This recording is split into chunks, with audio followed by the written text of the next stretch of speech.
A grand party where a man dramatically declares an end to his engagement with a woman named Alice. He explains this sudden decision by revealing that he has just remembered his past life as a Japanese person, which is shown through a flashback of him recalling these past life memories. In a large ornate ballroom filled with guests, a dark-haired man named X Lost stands pensively, noting how suspiciously quiet the venue has become. His gaze is fixed on the scene, while nearby, the beautiful silver-haired Alice Misty is surrounded by floating flower petals, her expression calm. X recognizes Alice as the fiancée of the first prince and the daughter of a duke. He suddenly realizes that she is a character from a romance game called Lovely Princess that he used to play in his previous life. Despite having been a man in that life, he had enjoyed the game and now identifies Alice as the story's villainess. X then reflects on his own identity in this world, recalling that he is X Lost, a character who is the least popular in the game's official website poll. He remembers the game's mechanics, including its various endings and the cast of characters, noting that Alice was the primary rival in the love story, that he looks across the room and sees the prince, Mace Landry, standing beside the game's heroine, Maria, while publicly accusing Alice of terrible deeds. Prince Mace passionately lists Alice's supposed crimes, claiming she encouraged other nobles to exclude Maria and even hired an assassin to harm her in the shadows. As X watches from the side, he thinks to himself that the Alice from the game he remembers would never have gone to such extremes. This leads him to suspect that the entire scene is a setup, a common plot where a reincarnated heroine frames the villainess with false evidence to secure her own happy ending. The prince firmly declares his engagement with Lady Alice. In a stunning turn of events, X steps forward from the crowd and boldly asks Lady Alice to marry him instead. Alice, Prince Mace and Maria are all shown with expressions of complete shock and disbelief at this sudden proposal.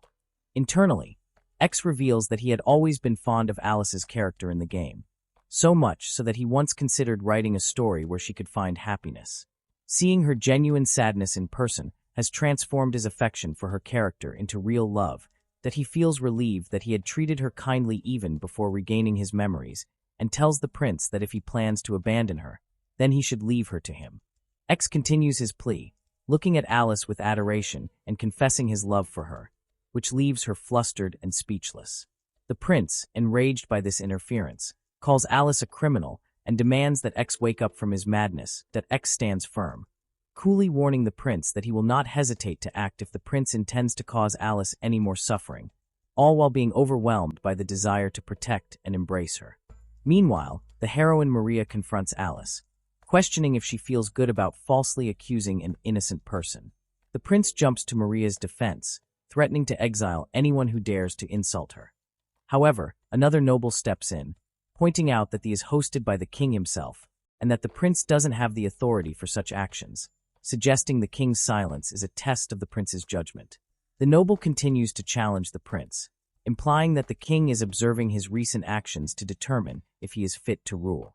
As the flustered prince orders the guards to seize the man, X takes the opportunity to lead Alice away from the commotion. The guards hesitate to follow when X challenges their loyalty, asking whether they serve the prince or the king. Just then, X's father, the commander of the knights, appears and gives them permission to leave, resolving the standoff. Once they are away from the party, Alice apologizes to X for getting him involved in her troubles, and they both agree to call each other by their first names. X, however, refuses to accept her apology, insisting that the fault was his for not understanding her feelings sooner. He points out that the prince could have handled the situation differently, such as annulling the engagement peacefully, but instead chose to humiliate her publicly. He expresses his desire to know her true feelings about the matter. X vows that he will always be on her side no matter what happens. He even promises to support her with all his being if she happens to love another man, as his only wish is for her to be happy. Alice expresses her insecurities, feeling like a defective product, because her engagement was broken off in such a public manner. X passionately refutes this, calling her a perfect treasure in his eyes. He asks her to spend the rest of her life with him, so that he can love and protect her always. He continues his heartfelt confession, promising to defend her honor with his sword against anyone who looks down on her. X declares that he loves her deeply, regardless of whether the whole world hates her or even if she doesn't return his feelings. With deep sincerity, he asks Alice Misty one more time if she will be his wife. Overcome with emotion, Alice quietly accepts his proposal. X is filled with relief and joy, reflecting that he had expected her to reject such a direct confession. He realizes that from the moment he regained his memories, his feelings for her transformed from loving a game character to loving her as a real person, making it love at first sight. He makes a silent vow to love and protect Alice forever, certain that his feelings will never change. Their moment is interrupted by the arrival of Alice's father, Reed Misty, the head of the Misty Duke family, who has been looking for her. Duke Misty confronts X, who greets him formally before announcing that he has just proposed to Alice and that she has accepted his offer. He then respectfully asks the Duke for his daughter's hand in marriage. X humbly admits to the Duke that he had previously been a negative presence in Alice's life by ignoring her suffering. He explains that he has now regained his true feelings for her and is determined to spend his life protecting her. In response, the Duke draws his sword and lunges at X in a swift, serious attack. X notes internally that his physical abilities have increased exponentially since his reincarnation, allowing him to perceive the attack and react accordingly.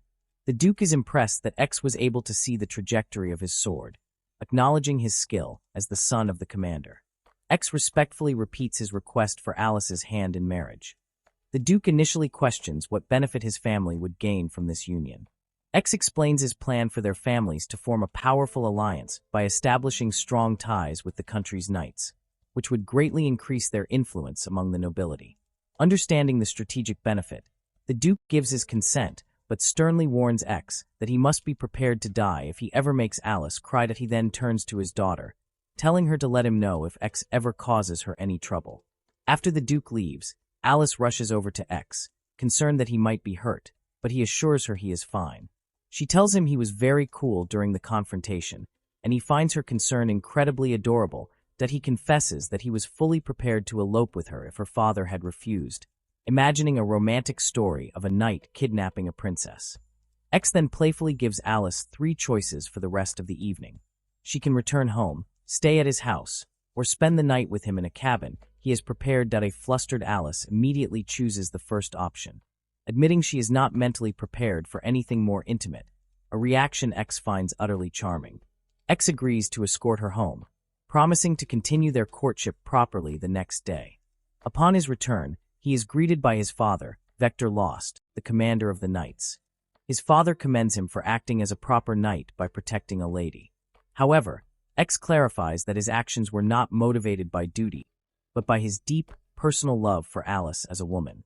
His father acknowledges that he had been informed of his son's infatuation. When asked how he managed to get the Duke's permission, X casually says he just asked, conveniently leaving out the part where the Duke nearly cut him in half with his sword. His father, believing the story, promises to fully support their engagement. X then outlines his new life plan. After graduating next year, he will join the Knights and inherit his family's title, a future he once disliked but now embraces for the sake of being with Alice. His father then provides an update on the situation at the palace, revealing that the prince has lost his right to the throne, and his followers, including Maria, have been arrested by the king's order. He mentions that Maria has seemingly gone mad from the ordeal and is now locked away. Looking out a window, X reflects on these events, feeling that he cannot build his happiness on Alice's misfortune. He anticipates that the game's other characters will now see him as a traitor and direct their hatred towards him. But he stands resolute, vowing to protect Alice from any future threats they might pose. X arriving at the grand residence of the Misty family, feeling determined on the day after his proposal. His primary goal is to see his beloved Alice, but he also knows he must formally greet her parents, the Duke and Duchess, to properly ask for their daughter's hand in marriage. Alice comes out to greet him, and X is immediately struck by her beauty, telling her that her smile is incredibly cute and had captivated him. A slightly flustered Alice asks if something is wrong, but X reassures her he was simply lost in admiration for her smile. Internally, his mind is filled with thoughts of how cute she is, so much so that a funny thought bubble appears, asking if he wants to save this precious memory to his personal file, an idea his inner voice enthusiastically confirms with a double yes. Alice leads him towards her waiting father, mentioning that the Duke might be tough to deal with, but she appreciates X's efforts. X, in turn, says he's grateful for the opportunity to meet her parents properly. Inside a lavish room, they are met by Duke Misty, who greets X with a smile that doesn't quite reach his eyes. The Duke asks if he slept well, and X honestly replies that he slept soundly while dreaming of Alice. X then turns his attention to the Duchess, complimenting her timeless beauty, which earns him a playful warning that her husband gets very jealous. The Duke's unsmiling eyes seem to confirm this, especially after the flattery directed at his wife. X formally explains that while a proposal was sent, he felt it was important to ask in person. The Duchess is warm and welcoming, telling him there's no need for such formality as they will soon be family. And she even invites him to call her mother-in-law. That X is delighted by this, feeling reassured to be on good terms with her. However, the Duke quickly cuts in with a strained expression, reminding X that he has not yet given his approval and sternly forbidding him from using the term father-in-law. Undeterred, X directly asks for permission to marry Alice. The Duchess teases her husband, suggesting he secretly likes X, which he denies. The Duke eventually concedes that he will respect his daughter's wishes. He then issues a stern warning: if X ever makes Alice cry, he will face severe consequences. X meets this threat with unwavering resolve, declaring that if Alice ever cries, it is his sole responsibility, and the Duke would be welcome to strike him down. When asked why he feels so strongly, X simply states that he loves Alice and naturally wants to see her smile always. Moved by this profound dedication, the Duke gives his silent approval, on the condition that X can always protect her. A brief flashback reveals a memory of a younger X asking for Alice's hand, cementing the fact that he was her first love. Back in the present, X rejoins Alice, who is waiting for him. He is once again overwhelmed by her presence, internally calling her an angel and a goddess. Alice nervously asks how the meeting with her father went. X happily reports that he received permission for their marriage, sharing that her father's only condition was that he must never make her cry. He also adds that her mother fully supports their union and wants to be called mother-in-law. Overjoyed, Alice makes a request of her own, shyly asking if X could call her just Alice, without any honorifics. In return, her condition is that she gets to call him just X. They softly say each other's names for the first time, sealing their new level of intimacy. To celebrate, X presents Alice with a plate of cookies, which she notes are a brand she's never seen. He proudly reveals that he baked them himself, a skill he recalls from a past life. Alice is utterly delighted, and with a huge smile, she insists there's no way she wouldn't like them, and is incredibly happy. She takes a bite, and her expression confirms they are delicious. Watching her enjoy the cookies he made brings X immense joy, making all his effort feel worthwhile. As their time together winds down, he laments that school the next day means he can't stay longer, wishing a day had 50 hours to spend with her. He realizes, however, that it's the limited nature of their time that makes each moment so precious. The following day at school, their presence together causes a stir among the other students, who murmur about the rumors of their relationship being true. Alice feels a bit overwhelmed by the attention, but X reassures her that as long as his love for her is clear, nothing else matters. Their sweet interaction only fuels the excitement of their classmates. Their conversation is suddenly interrupted when a young man grabs X's shoulder from behind. X reacts instantly, twisting the man's arm and telling him not to grab him so unexpectedly.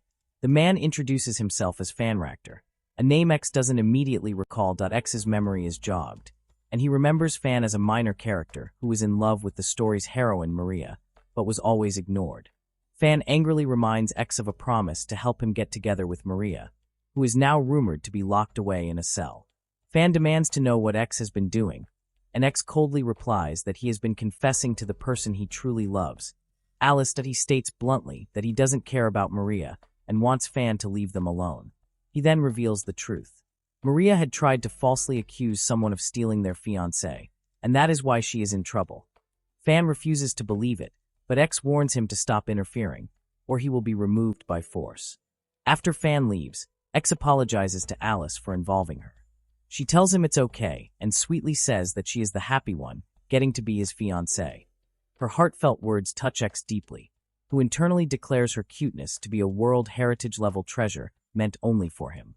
He knows Fan will likely cause more trouble, but for Alice's sake, he resolves to handle the situation carefully and play his cards right. A new face appears, identified as Rince Landry, the second prince of the Landry Kingdom, who approaches Lost Coin and Miss Misty. An explanation reveals that Prince Rince is the younger twin brother of Prince Mace, who was the main target in the game. Unlike his brother, Rince was just a side character who appeared in flashbacks and was not a capture target. A small drawing shows Rince and X being friendly in the past. It's noted that Rince is far more talented and handsome than his brother Mace, which caused Mace to develop an inferiority complex and ultimately be won over by the game's heroine.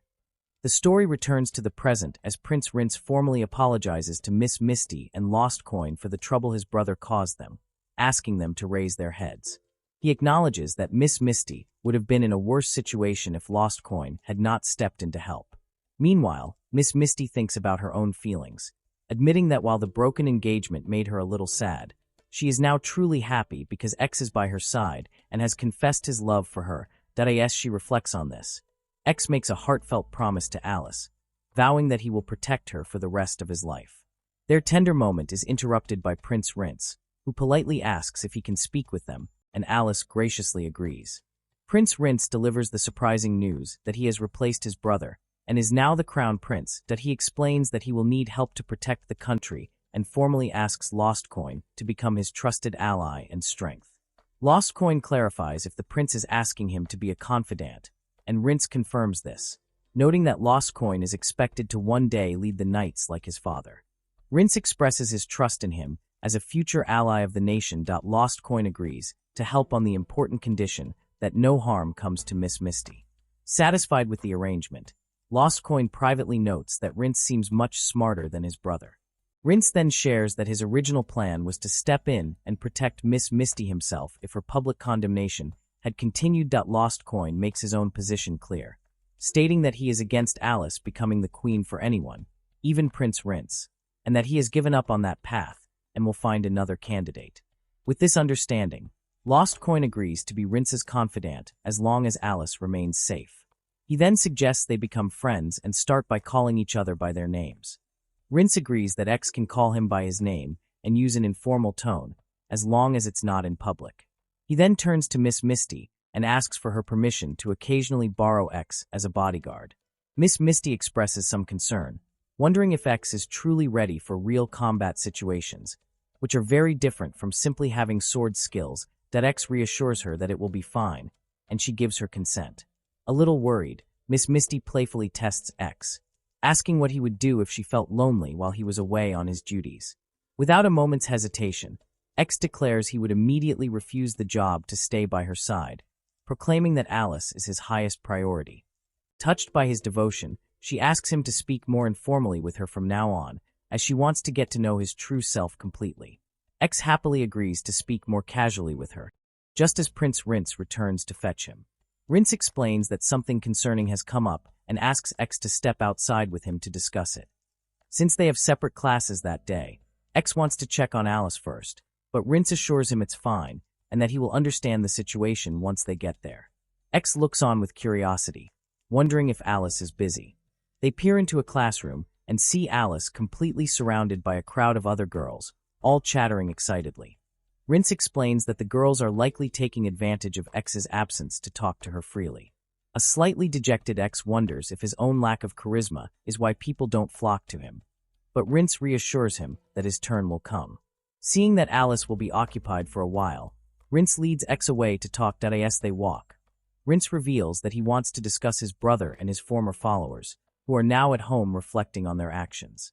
He confesses his confusion over how a commoner girl managed to charm them and lead them to become so corrupt, which prompts X to ask if Rince himself has any feelings for the woman. Rince dismisses the idea and offers a shocking theory. The woman may be a magic user. He explains that in their world, magic exists not as an overwhelming force, but as a rare physical trait. For example, some are born with a minor ability to control water, but these powers are usually kept secret. Rince continues his explanation, describing magic as highly unstable and unreliable for things like military USE. Can appear suddenly after puberty and vanish just as quickly, or it can last a lifetime from childhood. It's more common in noble families, but often skips generations. X connects the dots and asks the critical question, does Rince believe the woman is using charm magic? Rince confirms that it is a strong possibility, that he describes charm magic as a power that has a hypnotic effect on the opposite sex, and reveals that even the king suspects the woman possesses this ability, possibly using it unconsciously.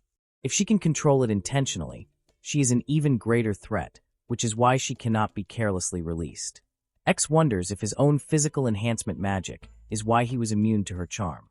Rince acknowledges that X's family, the Viscount Lost lineage, is known for manifesting physical enhancement magic. However, X believes there's another reason for his immunity. He theorizes that his memories of a past life and his reincarnation into this world may grant him the ability to nullify such charms, while also cheekily thinking to himself that Alice is simply cuter anyway. Determined to get to the bottom of the mystery, Rince declares he will investigate the woman himself and asks X to come with him for protection. X lets out a sigh, realizing this was the prince's true intention all along. He agrees to help Rince the next day, but makes it clear he can't stay long, as his priority is spending time with Alice. Rince gratefully accepts his terms. Internally, X reaffirms his commitment, thinking that while he is willing to be friends with Rince, he would not hesitate to eliminate him if he ever became a danger to Alice.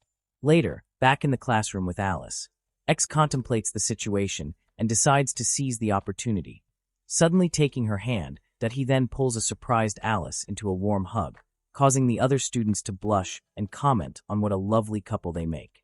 Although embarrassed by the public display, Alice melts into the embrace and quietly asks him to continue holding her. Afterwards, X apologizes for his sudden impulse, explaining that he couldn't control himself. To make it up to her, he promises to do anything she wants. Alice, who was more flustered than angry, decides to take him up on his offer.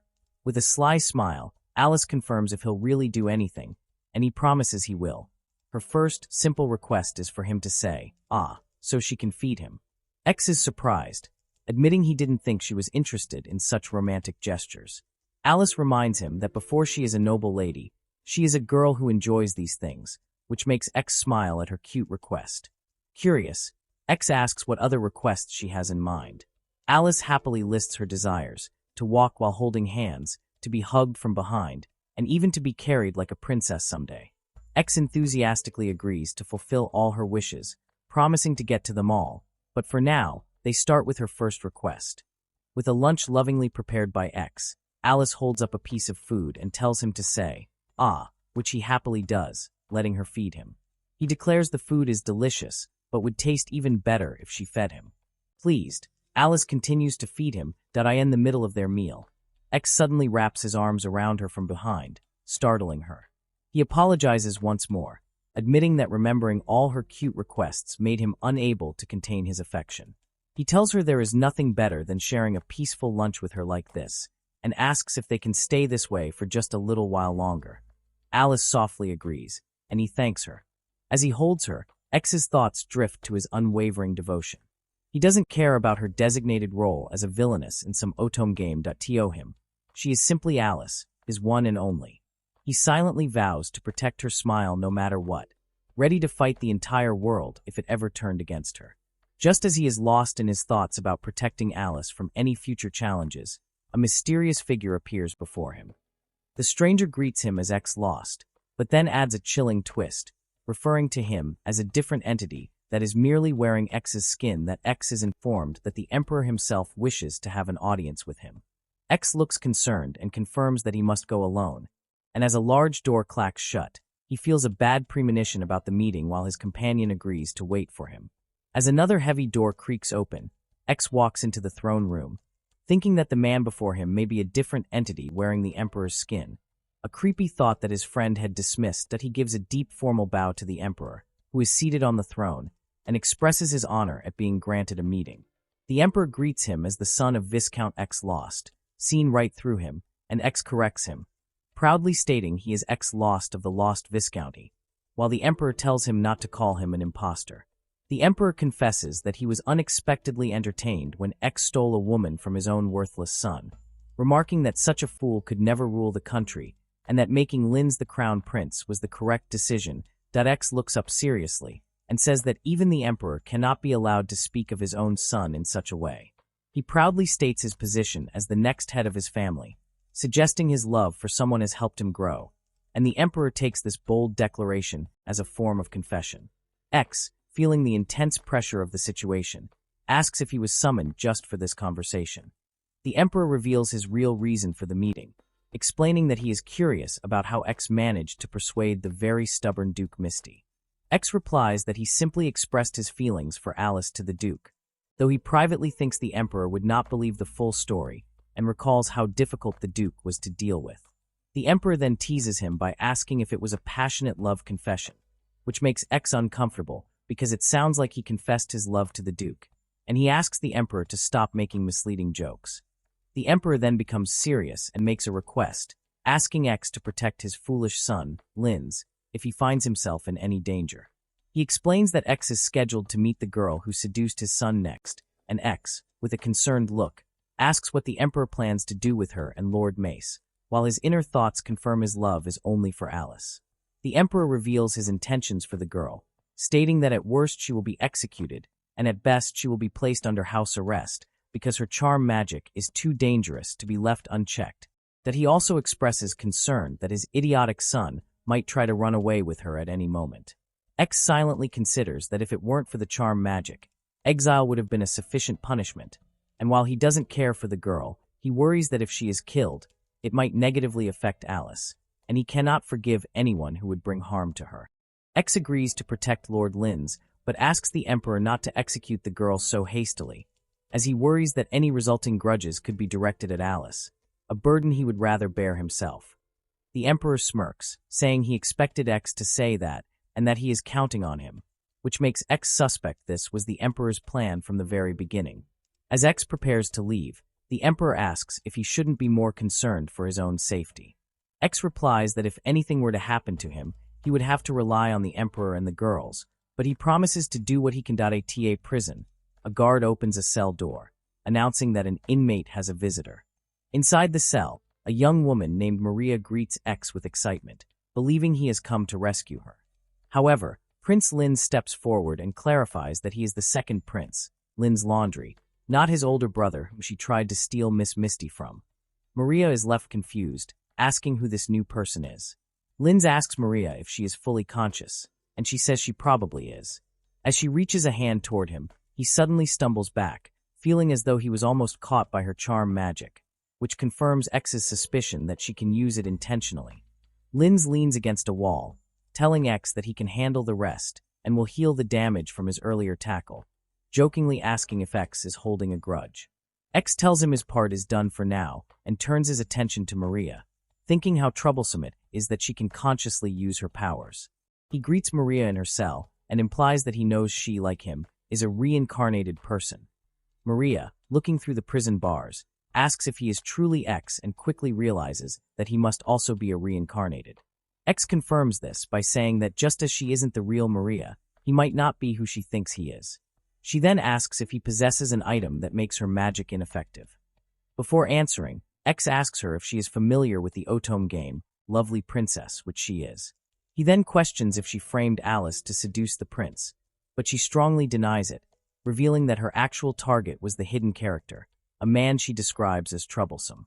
X is puzzled by the mention of a ported version of the game and a hidden character, realizing Maria possesses game knowledge that he lacks, which complicates his initial plan for her to make a quiet exit. Maria explains that in the ported version of the game, the engagement cancellation event had to be triggered by the hidden character's butler. X then asks if her goal was to create a reverse harem for herself. X changes his approach and proposes that Maria team up with him by becoming Alice's maid. That he explains that this position would not only seem like a natural form of atonement to the public, but would also give her the opportunity to build a relationship with the hidden character. Maria chuckles and calls him insane, questioning if he has considered that she might betray him, take over the country, or use her powers to banish the villainous Alice, to which X calmly replies that he knows that possibility exists.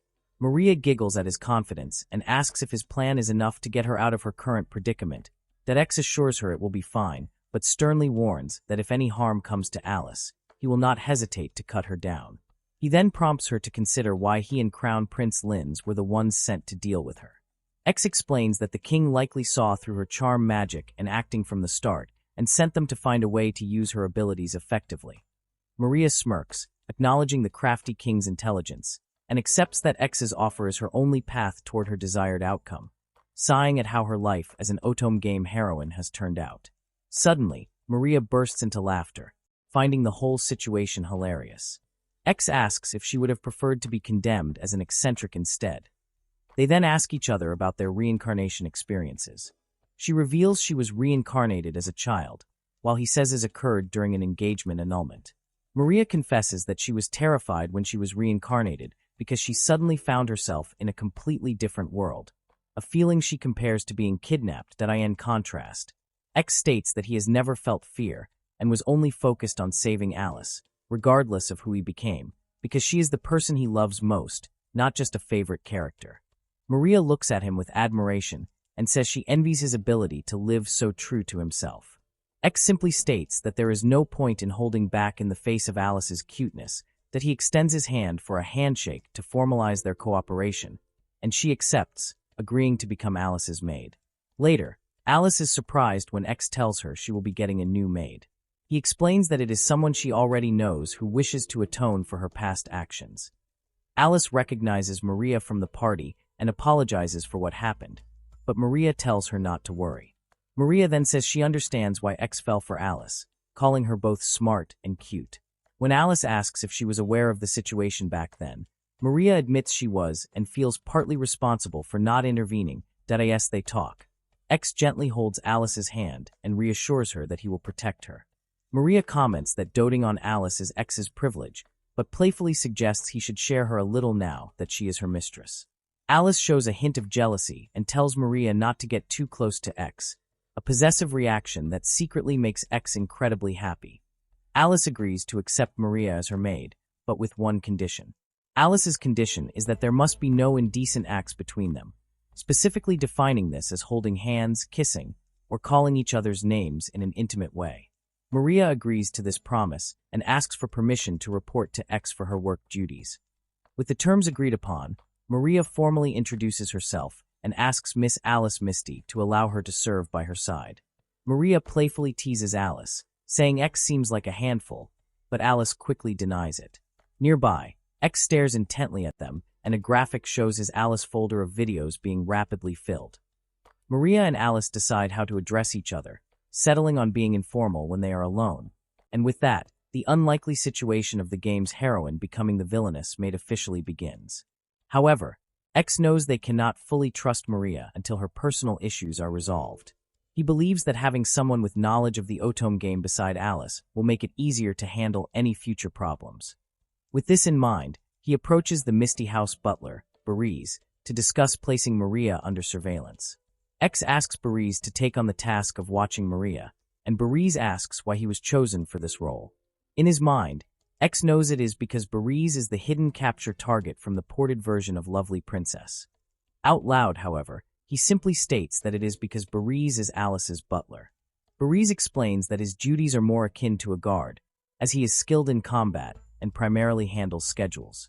Bariz reveals he has already heard rumors from the head butler that the new maid can use magic, leading X to conclude that the Duke must have intentionally leaked the Bariz notes that since charm magic is less effective on the same sex, the other servants can likely handle her by watching out for each other. X confirms this is precisely why he needs Bariz, a handsome and capable man, since he cannot always be by Alice's side himself. Bariz points out that as a man, he would be at a disadvantage against her magic. X leans in and whispers the truth. The new maid can use charm magic. The perceptive butler immediately asks if he is being recruited. X confirms this, revealing his plan to build a small, loyal team to support Alice when they marry, and Bariz is his first choice. Bariz sighs, feeling he has no choice but to accept that X applies pressure by warning him that if he refuses, Alice will feel lonely, something he will not permit. When Bariz worries about what might happen if he falls under her charm, X gives a chilling reply, telling him to simply give up and become a sacrifice. X anticipates that Maria will aggressively pursue Bariz, that X's master plan is for Maria and Bariz to end up together, allowing him to recruit both of them into his household to ensure Alice's complete safety. Just as this thought crosses his mind, an unseen person shouts his name and challenges him to a fight, bringing the chapter to a dramatic close at a grand school where a blonde-haired young man confronts the dark-haired X, asking if he was the cause of a commotion that morning. X looks back coolly and questions the accusation. Nearby, other students are seen gossiping amongst themselves, wondering why the new maid has become Lady Misty's attendant and referring to her as a witch. A beautiful blonde girl named Alice stands calmly, thinking to herself that the whispers are to be expected. The students murmur that this is what happens when someone who had their engagement broken, like Alice, decides to person who caused it to become her servant. That a small, cartoonish version of a character interjects in a thought bubble, stating that the situation was not just an attempt, but a clearly planned event. Another thought expresses concern about bringing the new maid, Maria, along for fear of attracting more trouble. But this is countered by a strategic thought to use the situation to get rid of troublemakers and improve Alice's public image at the same time. Suddenly, a young man with light brown hair named Fanareha appears, looking shocked and furious to see Maria in a servant's uniform that he angrily demands to know why she is dressed that way. Standing beside Alice, X watches as Fanareha, overwhelmed with emotion, declares that he cannot stand by silently after Maria was falsely accused and humiliated. With a flash of steel, Fanareha draws his sword and, clenching his fist, challenges X to a duel right then and there. Fanareha passionately declares that if he the duel, X must set Maria free. X calmly asks what Fanareha will offer if he is the one who wins, to which Fanareha agrees to do anything X says.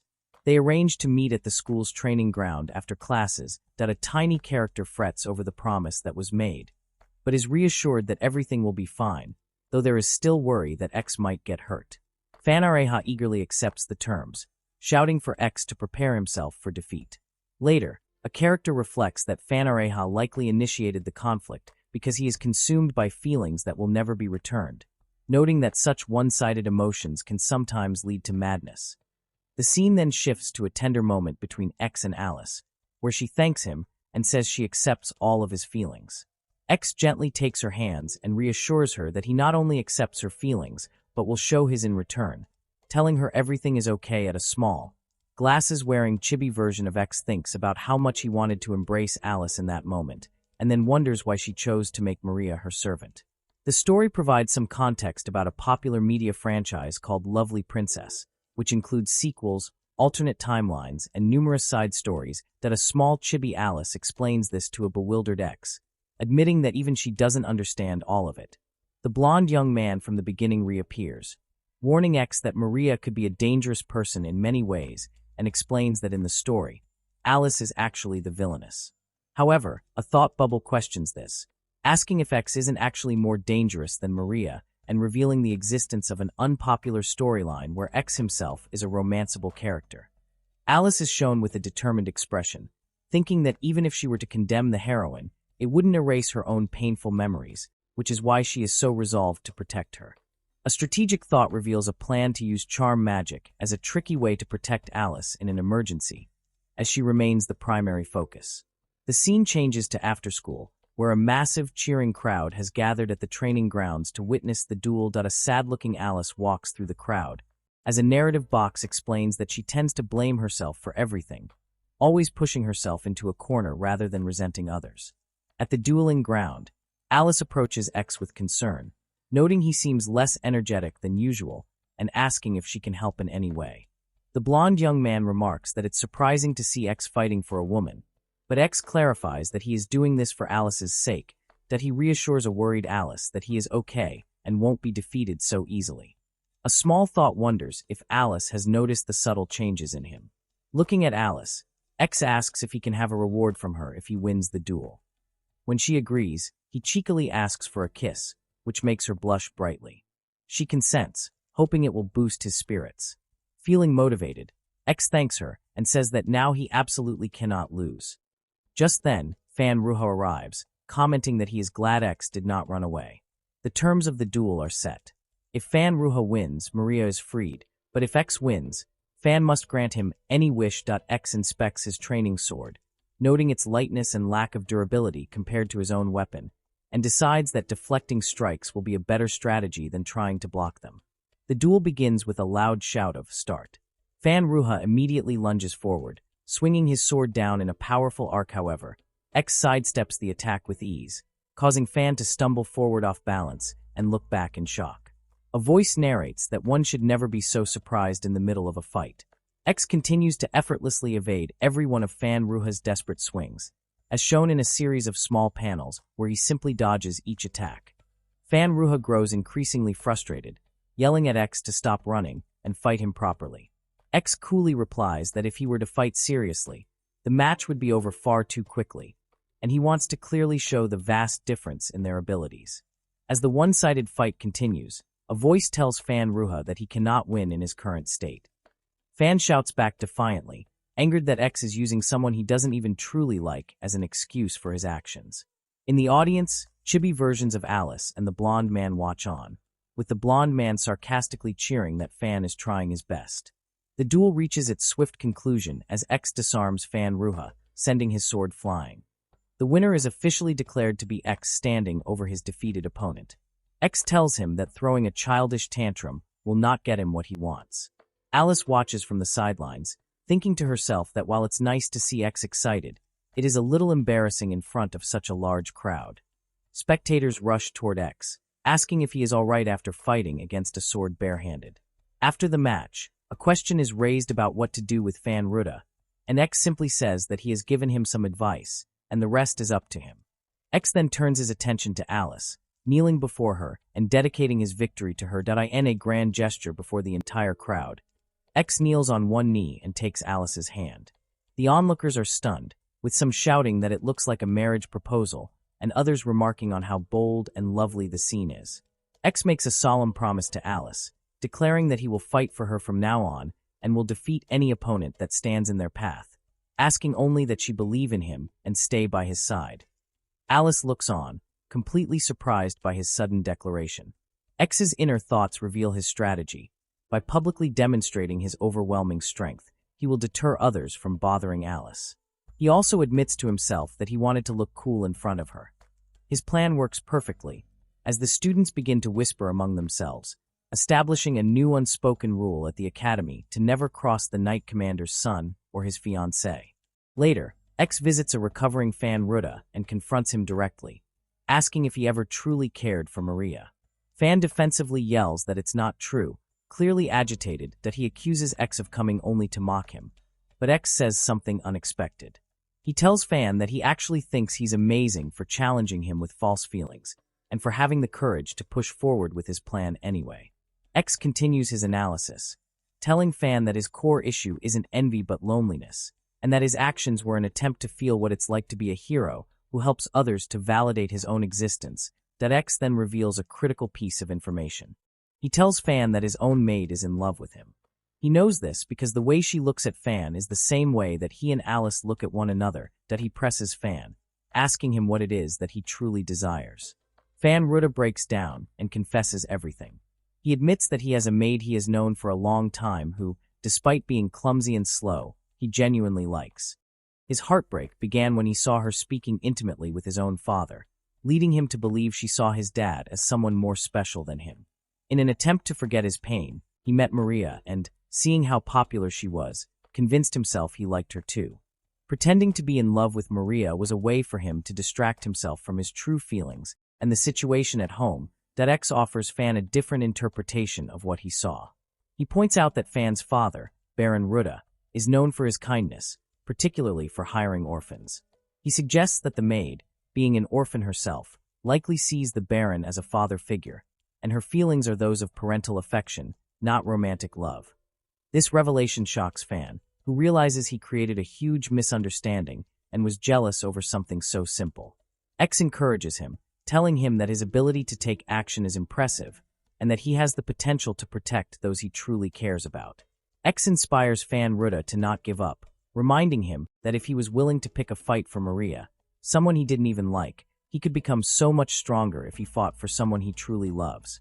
Fan expresses doubt, citing their difference in social status as an insurmountable barrier. X dismisses this, encouraging him to be true to his feelings and promising his support if he does. Meanwhile, a thought is shown from the maid's perspective, revealing that the stage is now perfectly set. With Fan Ruha feeling vulnerable, it is the ideal opportunity for her to act on her feelings and make him fall for her, believing that social status is a barrier that can be overcome. The next day, Alice happily greets X, asking if he encountered any trouble. His companion complains that he was swarmed by other women, and Maria didn't even help him. that he then tells Alice not to worry so much, because X will always be there to protect her. Hearing this, X smiles and remarks that he is relieved to see Maria is finally starting to feel more comfortable with them.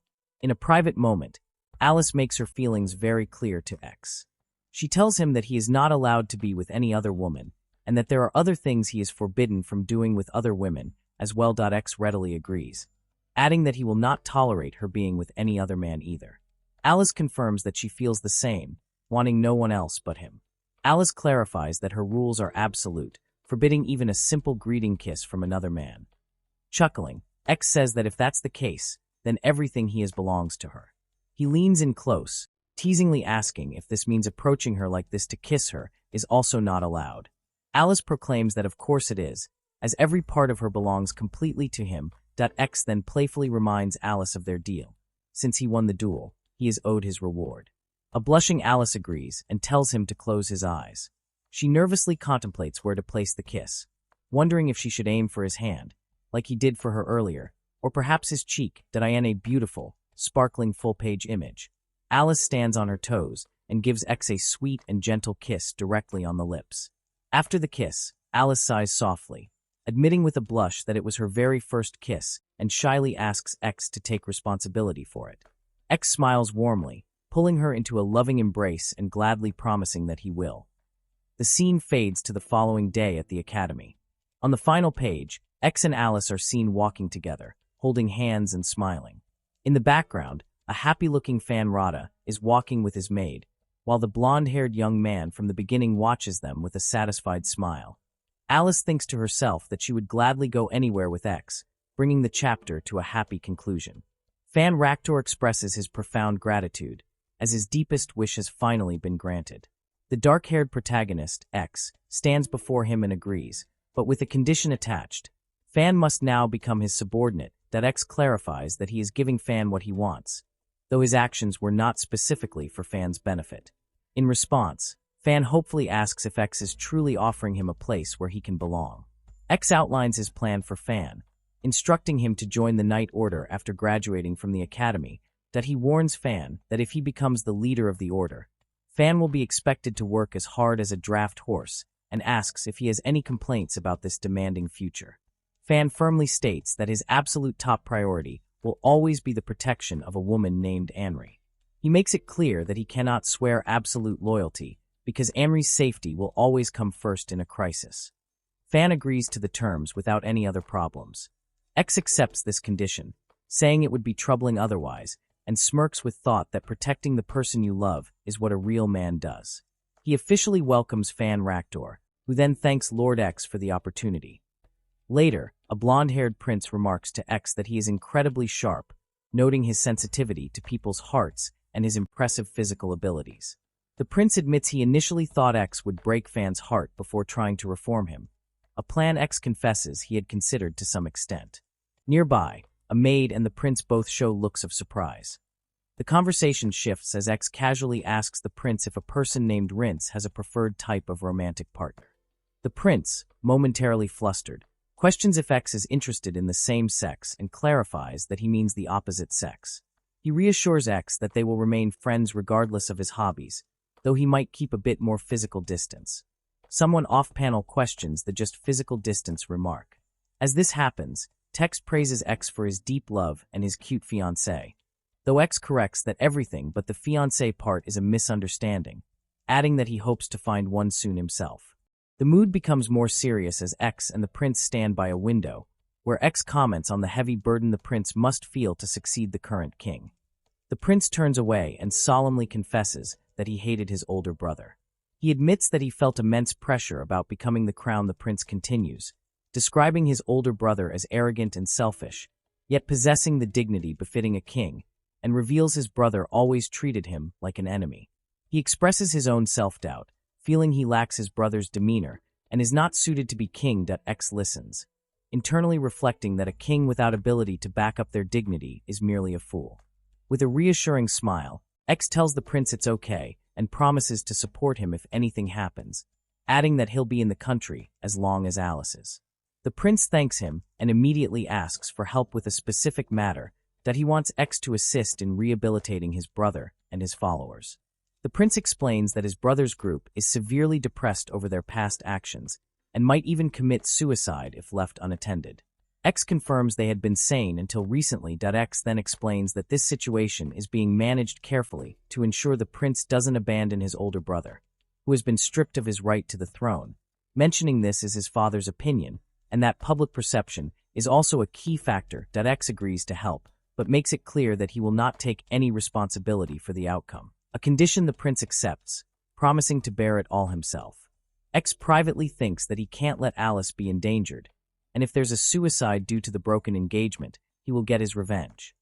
The prince then asks if there are others who need to be reformed. Sometime later, a girl named Alice approaches X, noticing he seems lost in thought and looks more gloomy than usual. She earnestly offers to do anything to help him, asking him to let her know if there's anything she can do. X thanks her, but gently advises her never to tell another man she would do anything for them, explaining that it could cause them to develop inappropriate feelings. Confused, Alice asks if that's really so. As they walk, X muses on how cute Alice is, and she asks if he also develops such feelings. Alice stops them, her heart thumping, and directly asks X if he has inappropriate thoughts about any other girls. X firmly declares that he has no such feelings for anyone other than Alice. Relieved, Alice says she believes him and playfully calls him a meanie. X tells her that if she wishes, she can keep watching him forever.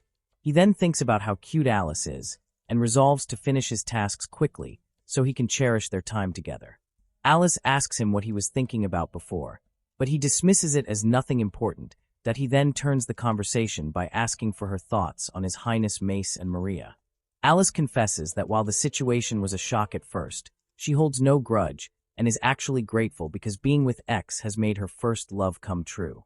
X is visibly stunned by her confession of a first love, his heart pounding as he realizes with shock that Alice may have liked him from the very beginning. While he processes this, Alice is feeding him, and he tells her that she is very kind and shouldn't blame herself for anything. X's mind races as he observes Alice's newfound mental strength, attributing it to her growing dependency on him. He clutches his chest, thinking that dependency is the best, and even finds himself wishing she would become more of a Yandra. His imagination briefly pictures a possessive Alice declaring her love and her intent to confine him. Meanwhile, Alice happily enjoys her food, content as long as X is by her side. X later visits his older brother, Mace, who is sitting alone in his room. Mace bitterly asks if X has come to laugh at his downfall. X dismisses the accusation, saying he came to check on Mace after hearing he was feeling down. Mace laments that he did something terrible to Alice, and X informs him that after the engagement was broken, he properly proposed to her. Mace accuses X of taking everything from him. X states that Mace ending up alone is his punishment for making Alice suffer and for trying to belittle others. Mace retorts that he would have been fine losing everything if he could have been with Maria, even at the cost of Alice's suffering. Hearing Mace dismiss his downfall over such a thing causes X's hand to twitch with anger. Mace admits he knew Maria liked someone else, but was too impatient to do anything about it. Seizing the opportunity, X proposes a match between them. If Mace wins, he will get another chance to see Maria, but if he loses, he must do as X says. Mace accepts, determined to win regardless of X's schemes. X internally declares this the perfect chance to settle the score for what Mace did to Alice. The dueling ground. Mace questions why X is unarmed. X explains it's a handicap because he would win too easily otherwise, and he also bans the use of his own right hand. The rule is simple: the first to make their opponent admit defeat wins. An enraged Mace warns X not to underestimate him. The duel begins, and Mace attacks with a textbook sword swing, which X easily dodges. X notes that while Mace is fast, his predictable patterns are easy to avoid. A panting Mace yells in frustration, asking how X can evade him so perfectly. Mace launches another desperate attack, but X zooms past him effortlessly. X thinks that although Mace is strong, he is many times stronger. Mace screams, unable to understand why he can't land a single hit. X reveals that the secret to his strength is having someone to protect, something Mace wouldn't understand. Mace calls the idea ridiculous, but X disagrees, stating that protecting someone is what makes people truly strong. Mace yells for him to shut up. X grabs his sword arm and lands a powerful blow. Standing over him, X asks if Mace is satisfied now that he's just a miserable prince. X tells the defeated Mace that he is no longer the crown prince and must make an effort to contribute to the country's development if he dislikes his situation. Mace finally admits his defeat. After the duel, X reflects on his own power, realizing he achieved this crushing victory without using any of the body enhancement magic he possesses from his reincarnation. He wonders how dangerous he would be if he used it, and questions if his strength is a reincarnation bonus that he should perhaps hold back more. The blonde prince approaches, remarking that X's swordsmanship has become even more impressive lately. The prince then thanks X for properly helping Mace, noting that he could see the relief on his brother's face when he lost. X dismisses the thanks, but his internal thoughts reveal a chilling alternative, that he was considering assassinating Mace if he ever became a threat to Alice. The prince asks where X is heading next, and X, clenching his fist, replies that he is going to Duke Misty's residence to meet Alice's stepbrother. His final thought is a somber reflection on the idea of holding Alice with hands that have killed people. Duke Misty's dark basement, where a character asks for trust before a figure steps out of the shadows. It is X Lost, who reveals himself to the Duke's adopted son, Gates Misty, a man who clearly resents him. Gates reacts with pure rage and shock upon seeing X. X calmly stands before Gates, who is now imprisoned behind bars, and delivers the grim news that this cell will be his home until he dies. That he explains that Gates is no longer of any use because Duke Misty has adopted a new son. Gates cries out in disbelief, convinced that his stepfather would never abandon him like this. But X coldly informs him that he was never truly loved by the Duke's family, to begin with. X then presents the trapped Gates with two choices for his fate. He can either be left to die alone in solitude or accept a mercy killing, for which X claims to have the Duke's permission. As X turns to leave, he warns Gates that if he is left alone, he might face an even more miserable end like poisoning or starvation. Overcome with terror, Gates breaks down completely, screaming that he doesn't want to die. Seeing his desperation, X offers him a single path to salvation. Gates must abandon everything he has ever known and become X's tool as payment for his past actions, an offer which the desperate Gates immediately accepts. As his new master, X issues his first command with a stern warning. Gates is to never lay a hand on Alice, or X will kill him on the spot. Gates quickly agrees, sealing his fate of absolute obedience to X's orders. With this dark deal settled, X wonders if he has managed to prevent a future catastrophe. The scene shifts to a well-lit room where Light Charles, the second son of Duke Charles, is having a conversation. He asks X to keep him company until his brother Peter arrives. In a separate moment of negotiation, an agreement is made to arrange a date with someone named Varys. During their conversation, Light mentions that he heard X is engaged to Duke Misty's daughter and admits he is now thinking about getting engaged himself, a thought he never had when his brother was the heir. He then cautiously asks X if he knows a girl named Maria. Light clarifies he was only asking because Maria was the cause of his brother's downfall. The two decide to more informally, agreeing to use each other's first names. Light compliments a cookie, surprised to learn that X baked it himself, and praises him for being skilled with both a sword and in the kitchen. Light confesses that he has been having sleepless nights due to the pressure of becoming the next head of the ducal family. X offers him reassuring advice, encouraging him to take things one step at a time. A grateful Light asks X to continue giving him advice in the future, but their conversation is cut short when a servant announces that Light's brother, Peter, has arrived. Peter Charles bursts into the room, his face filled with rage as he confronts X. X calmly tells Peter that Maria is now working as Alice's maid and has found happiness with another man. Peter explodes, blaming X for his unhappiness and refusing to believe Maria would serve that ugly woman, insisting that Maria should love him. He lunges forward and grabs X, who effortlessly stops the attack by seizing Peter's hand. X threatens to break his hands if he continues to insult Alice with his filthy mouth. X then explains to a seated Light that harsh actions are sometimes necessary for fools who have nothing but pride. An observation Light seems to find educational, that he warns Peter that while he can object, his life will not be guaranteed if he demeans Alice again. Peter, now terrified, calls X a monster as X approaches him with a message from Maria. X presents a hairpin, explaining that Maria is returning the gift Peter bought for her because she no longer needs it. X adds a cruel lie, telling Peter that Maria was laughing about his poor taste. As Peter collapses in despair, wondering where everything went wrong, X tells him his arrogance and easily broken spirit make him the perfect puppet. He then extends an offer, asking if Peter will agree to become his puppet. Later, X is with Alice in a sunlit garden, reflecting that she is most important person in the world to him and that he must work from the shadows to protect her. Alice asks him what he would do if she did something bad, then answers for herself, saying she would always trust him because she believes he would have a good reason for his actions. Pleased by her unwavering faith, X asks if that means she will always be his. Alice giggles and confirms it, adding that he is also hers and she'll be angry if he ever cheats. Feeling sleepy, X asks for a lap pillow, and Alice happily agrees. As he rests his head on her lap, she gently strokes his hair, remarking that he feels too light and that his hair is beautiful. X feels all his fatigue melt away in this peaceful moment, realizing that this is why he has fought so desperately. With only one target remaining, he looks up at Alice and asks her to go on a date with him. A young woman with blonde hair appears completely flustered as she processes the meaning of a date, realizing with a blush that she and X are about to have one together. Her companions confirm that among common people, their planned meeting is indeed called a date. X suggests that Alice probably hasn't had a chance to get out and relax, and she happily agrees to the outing, but wonders where they are going since she isn't familiar with the local geography. He reassures her that they will simply walk around town together to see various things and have fun. Alice expresses her excitement to go as long as it's with X, while he reveals that he has already taken care of all the arrangements.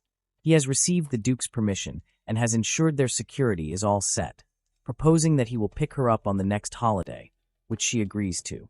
Later, X returns home and greets his father, a powerful man known as a war demon, who looks imposing but is considered a bit of a muscle brain and prefers to leave boring tasks to his subordinates. X asks his father if he has ever met someone stronger than himself. His father reveals that there are two people he has never been able to defeat, his own father Mobius lost, and a nemesis he only refers to as that guy. X is surprised by this unexpected development that feels like something out of a shonen manga, especially since the Otome games he knows didn't have events like this.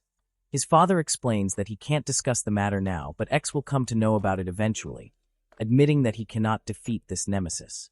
Driven by a desire to protect Alice, X feels he needs more power and clenches his fist, asking his father if they can spar for a little while. The father agrees to a serious match, noting that they cannot fight at the regular training grounds as it might get destroyed, and with the use of physical enhancement magic, he declares the start of their duel. Their spar is intense, filled with the sounds of clashing weapons and swift movements as they trade blows. X is shocked when his father uses a sweeping kick, showing just how serious the fight is as he rolls away with a smirk. The battle continues with X spinning and sliding to evade his father's powerful strikes, and he notes with surprise that his father is coming at him with the intent to kill, prompting him to give it his all in return. The father challenges his son to come at him with full force, wanting to test how far X can go in his current state. After the duel, the training grounds are completely destroyed, and a woman named Viscountess Machina Lost appears, scolding both X and his father for their actions. X apologizes and takes full responsibility, explaining that it was his idea to invite his father for training. The Viscountess observes that her son seems to have changed and has become a completely different person. X declares that he will eliminate anything standing in the way of his love for Alice, and his mother reassures him that no matter what happens, he will always be her son. On their date, X and Alice walk through a town as X explains that the territory they are in was a reward his father accepted for his service in the war, that he mentions that his father is deeply devoted to his mother and refused other rewards like a promotion or marriage to the princess, which Alice finds wonderful. As they walk, an older woman recognizes X as the young master and comments on how much he has grown. X thinks Alice looks cute and cool, and he clasps her hand as they decide where to go next.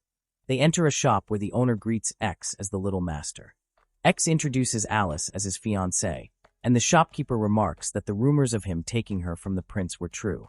X explains that he couldn't suppress his feelings for his longtime first love and is now very happy. The townspeople congratulate the couple on their engagement, and the shopkeeper offers them a congratulatory gift, refusing to accept any payment.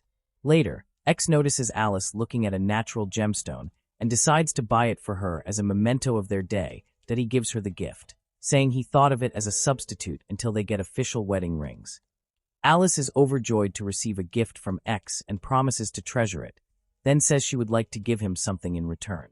Their peaceful day is interrupted by a group of men who have been ordered to beat X up. One of them taunts X for carrying a burden, but X rushes forward protectively and declares that Alice is not a burden, that he tells the men to get lost, warning them that if they harm Alice, they will say goodbye to this world.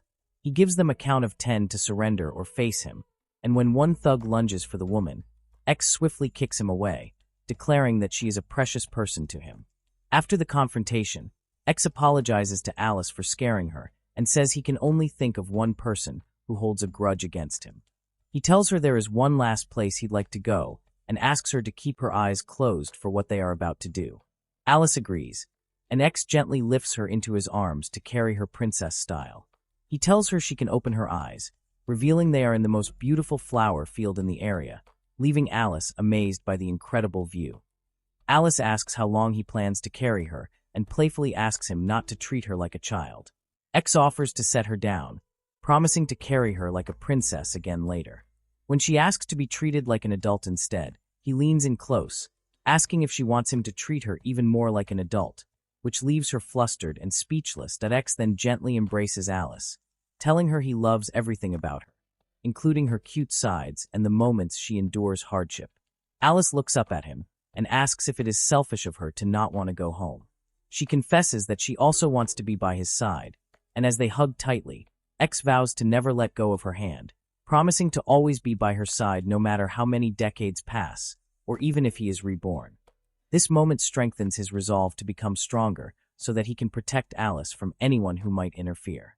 The scene then cuts to a restaurant where a smiling young man with light-colored hair holds a glass and greets X, saying that it has been a while and that he has been waiting for him. That X enters a bustling establishment where patrons are dining, and he approaches a merchant's son known as Marquez Stereo, noting that it has been a while since they last met. As X sits down, Marquez questions his presence and brings up recent rumors about a merchant involved in human trafficking, subtly probing to see what X knows.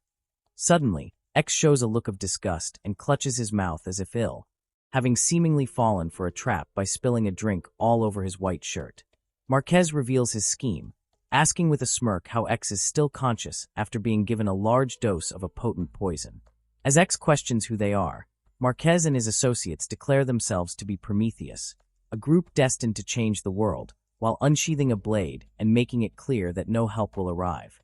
However, X calmly stands up and reveals that poison has no effect on him due to his body-enhancing magic, admitting that he knew about their pathetic plan from the very beginning and was only acting tired. The attackers are stunned that he can still move, and their leader furiously orders his men to kill him. What follows is a maelstrom of action as X effortlessly dispatches the attackers, offering them a chance to surrender before continuing his assault.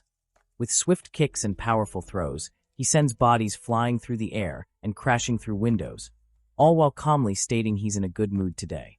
Even as the remaining men try to regroup, X moves silently and continues to take them down without any trouble. As the fight settles, X quietly wonders if his actions to protect a girl named Alice have altered events, recalling that Marquez was never such a dangerous person in the original story. Just then, a blonde-haired man arrives, observing the chaotic aftermath X has created and noting that he was worried X might cause trouble. The man identifies a dangerous drug called Prometheus, which is named after the very organization X just fought and is known for temporarily boosting physical abilities at the cost of severe addiction and hallucinations. He then makes a request for X's help in eradicating this drug from their country, emphasizing that it's a serious problem and that Alice's safety is at stake. He explains that by taking on this illegal organization, X will become a secret hero whose new fame will spread throughout the town. This popularity will then act as a shield to protect a woman named Miss Misty and ultimately benefit the entire nation, though X internally reaffirms that he is only doing this for Alice. Later, in a grand room, the blonde man, Prince Rince, asks X about his familiarity with the neighboring Salver Kingdom. He describes it as a friendly country with a long-standing relationship, serving as a major fishing nation and a vital trade gateway. But he warns that its political situation is currently very unstable. The previous king was assassinated, and the new crown prince has been unable to stabilize the country, leading to a rise in illegal drugs and human trafficking. all orchestrated by the very same organization. Prometheus. Prince Rince reveals he is heading to the Salver Kingdom in 2 days under the king's orders, and as X tries to leave to avoid getting involved, Rince grabs him and stops him. The mission is to uncover the source of the drug and eliminate its import routes by having X or his brother investigate by courting the 2 princesses of Salver. The scene then introduces Princess Manhwa Salver and her younger sister, Princess Cynthia, who greet their visitors. X introduces himself, and Princess Manhwa recognizes him as the rumored knight from stories spreading in neighboring countries about a hero who saved a duchess from an evil prince. This leads to a light-hearted moment where Rince, the evil prince from the rumors, tells them not to shift the conversation to him, while X and Manhwa playfully acknowledge his title. Princess Cynthia appears very nervous around the newcomers, and X kindly reassures her that they are there to build a friendship and should take their time getting to know one another. As Manhwa observes that Rince and Cynthia seem to be getting along, Rince suddenly makes a bold proposal, asking Cynthia to come to his country as a consort anytime she is willing, admitting that his spontaneous offer has ruined the courtship lines he had prepared. While X speaks privately with Princess Manhwa, Rince watches Cynthia and confesses that it was love at first sight for him, that he finds her appealing because she seems like she would have a cute reaction to being teased. And as he holds her hand, he declares that even if it's a political marriage, he would much prefer to be with someone he genuinely likes. As the group prepares for an evening party, X forms his own plan, intending to gather information on Prometheus before slipping away to trace the source of the drug and take them down alone. Prince Rince advises him to be careful, but X confidently states that no opponent is a match for him, as he is determined to finish the mission quickly and return to Alice. The stage is set for the evening party, where nobles involved in the drug trade are likely to be present, and the mission is about to begin. A message is displayed from X Dano, who is the son of the highly skilled Vector Dano, revealing his plan to visit a party that evening with Count Ferdit and present a special gift. A man who trained with Vector Dano smirks with anticipation for the enjoyable night ahead as he recalls his old master's incredible skill. Later at a grand party filled with chattering guests, a royal announcement begins, capturing everyone's attention with practiced skill. X is seen standing in the crowd as it is officially declared that the second princess, Cynthia Salver, is now engaged to Prince Rince Landry, the second prince of the Landry Kingdom. Following the announcement, X approaches Count Ferdit and greets him warmly. X introduces himself as X Lost from the Viscount House of Lost, explaining he is there with Prince Rince. The Count, holding a glass of wine, replies that he came to the party alone, leaving his wife at home. X then brings up the new business that he has heard the Count recently started, and his tone shifts dramatically. With a cold expression, X warns Count Ferdit to withdraw from his business venture if he cares about his family, telling him his life could end tonight if he refuses. The Count reacts with anger and confusion, shouting that X is speaking nonsense and demanding to know what he is talking about. Seeing the Count's furious response, X calmly sighs to himself, realizing that his attempt to persuade the man has failed. In a flashback, Count Ferdit is seen outdoors conducting his business with a group of men that he hands a payment to a bald man, who questions if it is wise for a nobleman to be seen dealing with them so openly. The Count reassures him, explaining that with everyone distracted by the princess's engagement, nobody will interfere, and he has few people he can trust for the job anyway. Suddenly, X appears behind the men, startling them as he agrees with one of them that they are all just small fry. When one of the men aggressively asks who he is, X smiles calmly and replies that he is merely the son of a passing knight commander before swiftly striking the man down. The bald man scoffs at X, calling him a foolish noble kid with an unnecessary sense of justice. X's expression becomes dangerously serious as he tells the men he knows his actions are a waste of time, that he states that because of them, he is losing precious moments he could be spending with his beloved Alice, and he coldly tells them all to just disappear. Taking this as a threat, the remaining men decide to attack him all at once. The scene explodes into action with sounds of intense fighting as X effortlessly battles his opponents, sending them flying with powerful strikes. The bald man attempts to flee, but is quickly cornered by X. In shock, the man recognizes X as the son of someone he calls Hercules, and impossibly questions how he was able to get there. He mutters that if the father is a monster, then the son must be one as well. X ignores the comment, and instead asks about the extent of the man's influence and a group known as Prometheus, noting that he never expected to hear his father's name, Viscount Lost, in such a place. Without waiting for a full answer, X dodges an attack and lands a decisive blow on the man, thanking him for the information he provided. The ground is now littered with the defeated bodies of the Count's associates as X glances over the scene he has created. X sighs with frustration, thinking that this whole situation is becoming a hassle and a distraction from his real desire, which is to be with Alice. That he reflects on his father, Mobius Lost, and his lifelong nemesis, realizing that Prometheus is the enemy his father was never able to defeat. Back at the royal party, X presents the captured criminals to King Salver on behalf of Prince Rince, explaining they were dealing a drug called Prometheus, and that their capture is a gift to celebrate the engagement. The king praises X for his excellent work.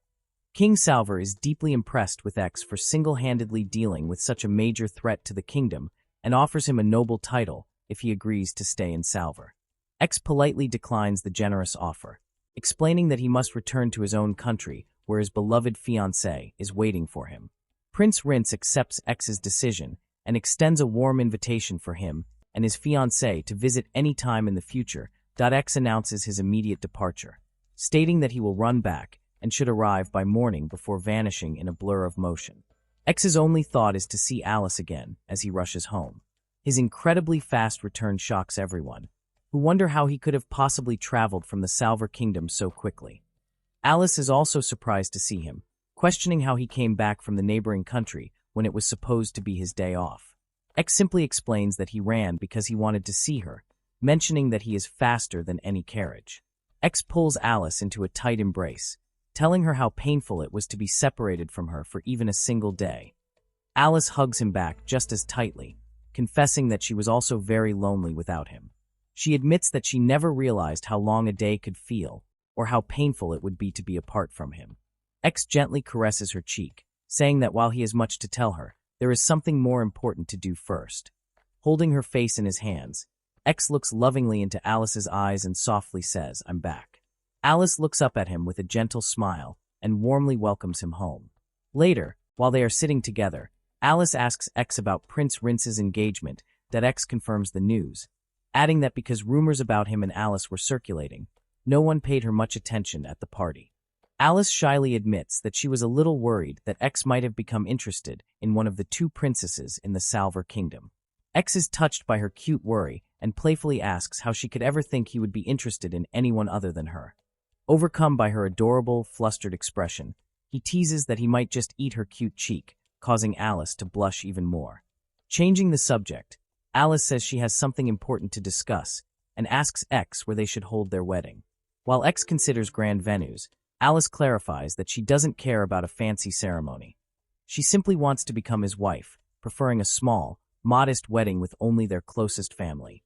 Overjoyed by her sincere feelings, X declares that she is the best and happily agrees with her perfect idea that a man wishes to honor X for his recent service in eliminating the group called Prometheus and successfully closing off their import route, an achievement he calls immeasurable. He tells X not to avoid the responsibility, but X insists that all the credit should go to Prince Rince. The man then offers X a reward, asking him to name what he wants. With a cheerful grin, X simply asks to be allowed to go home now, adding that the best reward for him is to be left alone. A younger man with light hair laughs and tells him that is not going to happen. The older man explains that X and Rince are destined to become the foundation of the country, so X's achievements must be made public to strengthen that foundation. In response, X makes a bold request, asking that the throne be given to Prince Rince at the same time the prince graduates from the academy.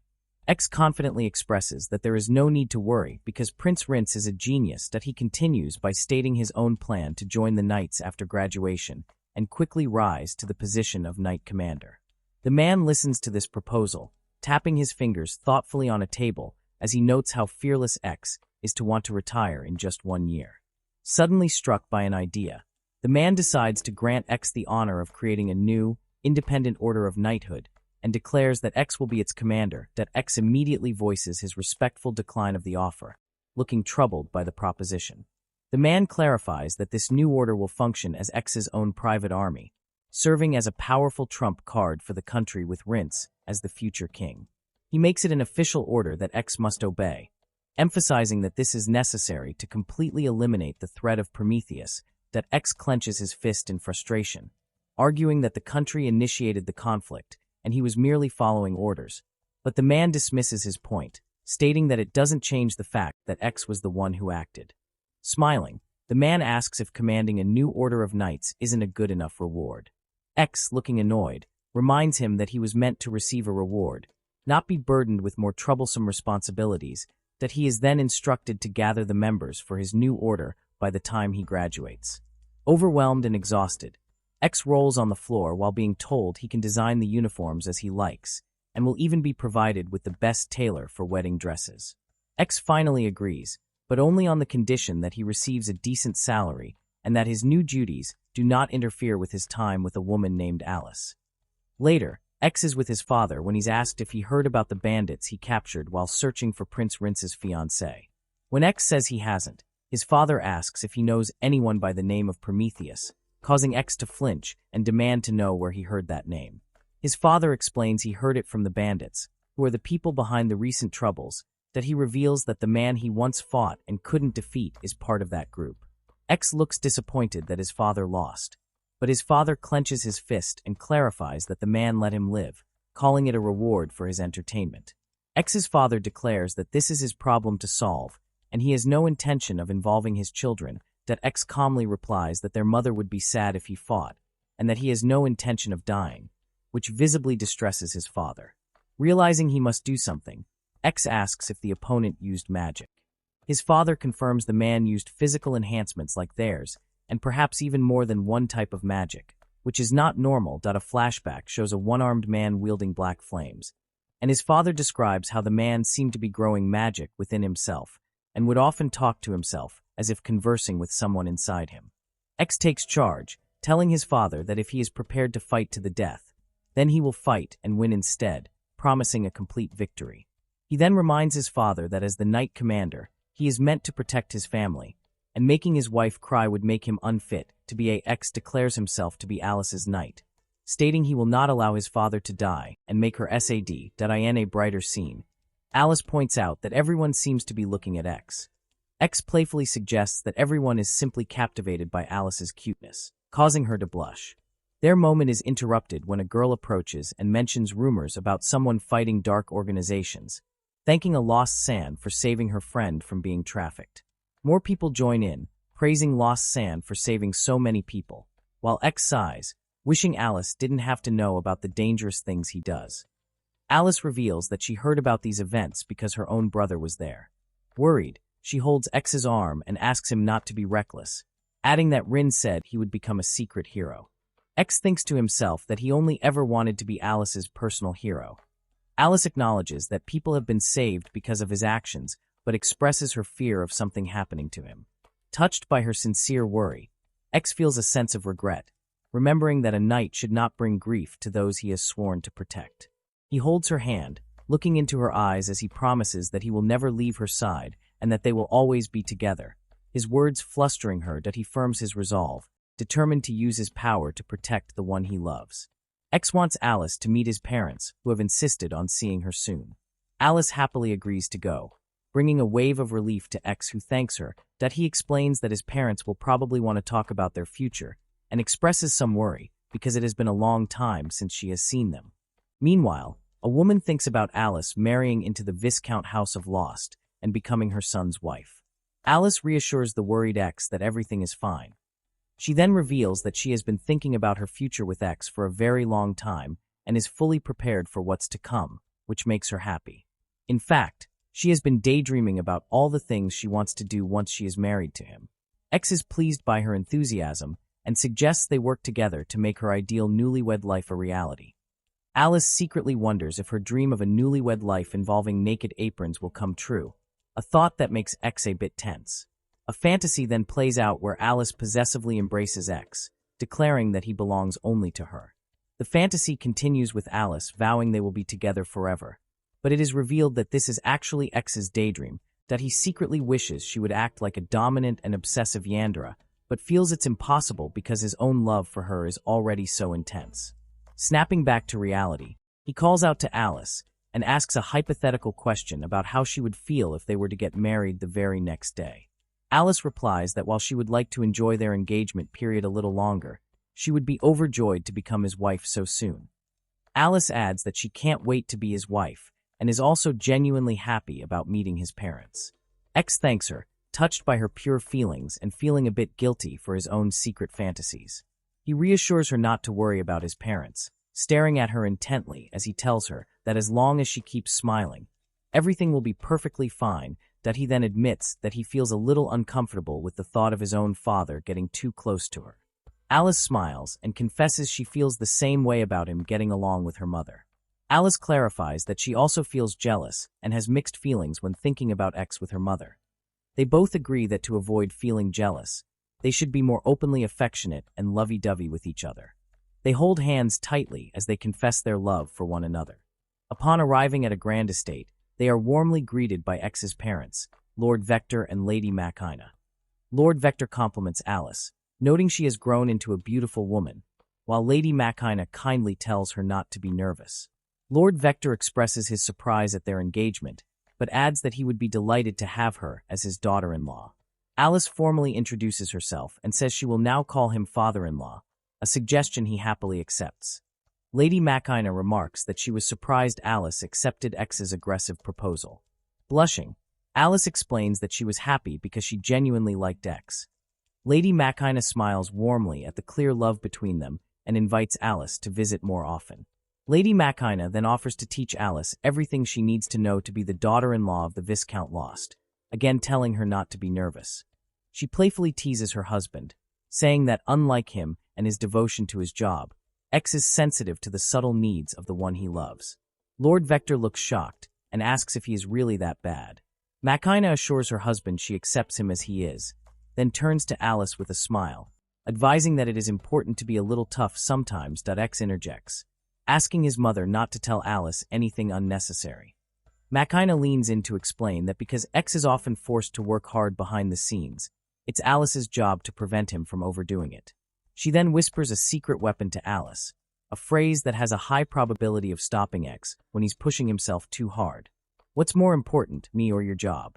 Nearby, X quietly asks his father if he's ever heard that phrase, and his father admits it has been used on him twice, which is why he takes time off when he is not feeling well.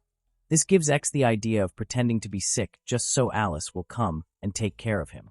Lord Vector grows serious and explains that for generations, the men of the Lost family have possessed overwhelming strength and a love for fighting, which has sometimes led them to abandon the women in their lives. Since X is destined to become a knight commander like his ancestors, it will be Alice's crucial job as his wife to bring him back from the battlefield. Alice looks determined and promises she will do her best. Lady Machina then kindly asks Alice to call her mother-in-law and to take good care of X. Alice agrees, feeling relieved but still a bit nervous after the intense conversation.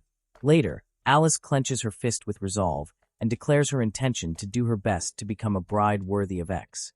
X thanks her but gently tells her not to try too hard, assuring her she is already more than attractive enough, as she is. He then affectionately presses his forehead against hers.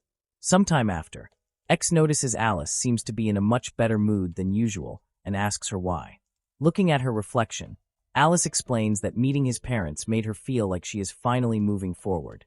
She felt that while X had done so much for her, she had been unable to do anything to help him in return.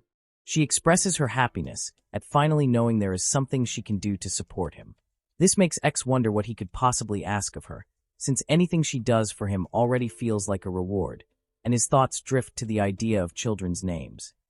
Alice overhears his muttering and gasps at the thought of having children with X. Realizing he spoke aloud, X clarifies he wasn't sure about having kids right after getting married. Alice begins to imagine their future children, picturing a beautiful daughter like herself and a cool, handsome son who takes after X. X modestly claims he isn't very good-looking, but Alice passionately refutes this. She declares that he is incredibly cool and just like a prince on a white horse from a fairy tale. Touched by her heartfelt praise, X makes a solemn promise to her. He vows that whenever she finds herself in trouble or in a bind, he will come dashing to her rescue, just like a prince on a white horse. In another location, an older man instructs for a letter to be sent to the Viscount Lost residence. when a butler asks if the letter is for Sir Vector. The man says no. The letter is addressed to X, and the man refers to X as his grandson in a grand room. A man with white hair asks a young man named X about his future plans, having heard he will join the Knights after graduating from school. X confirms this is true, his expression serious, as he quietly reflects that half a year has already passed since the night he proposed to his beloved Alice. The scene shifts to them sitting with tea, where the older man reveals he invited X because he had a question for him, while X takes a sip from his cup, his thoughts drifting to flirting and being intimate with Alice.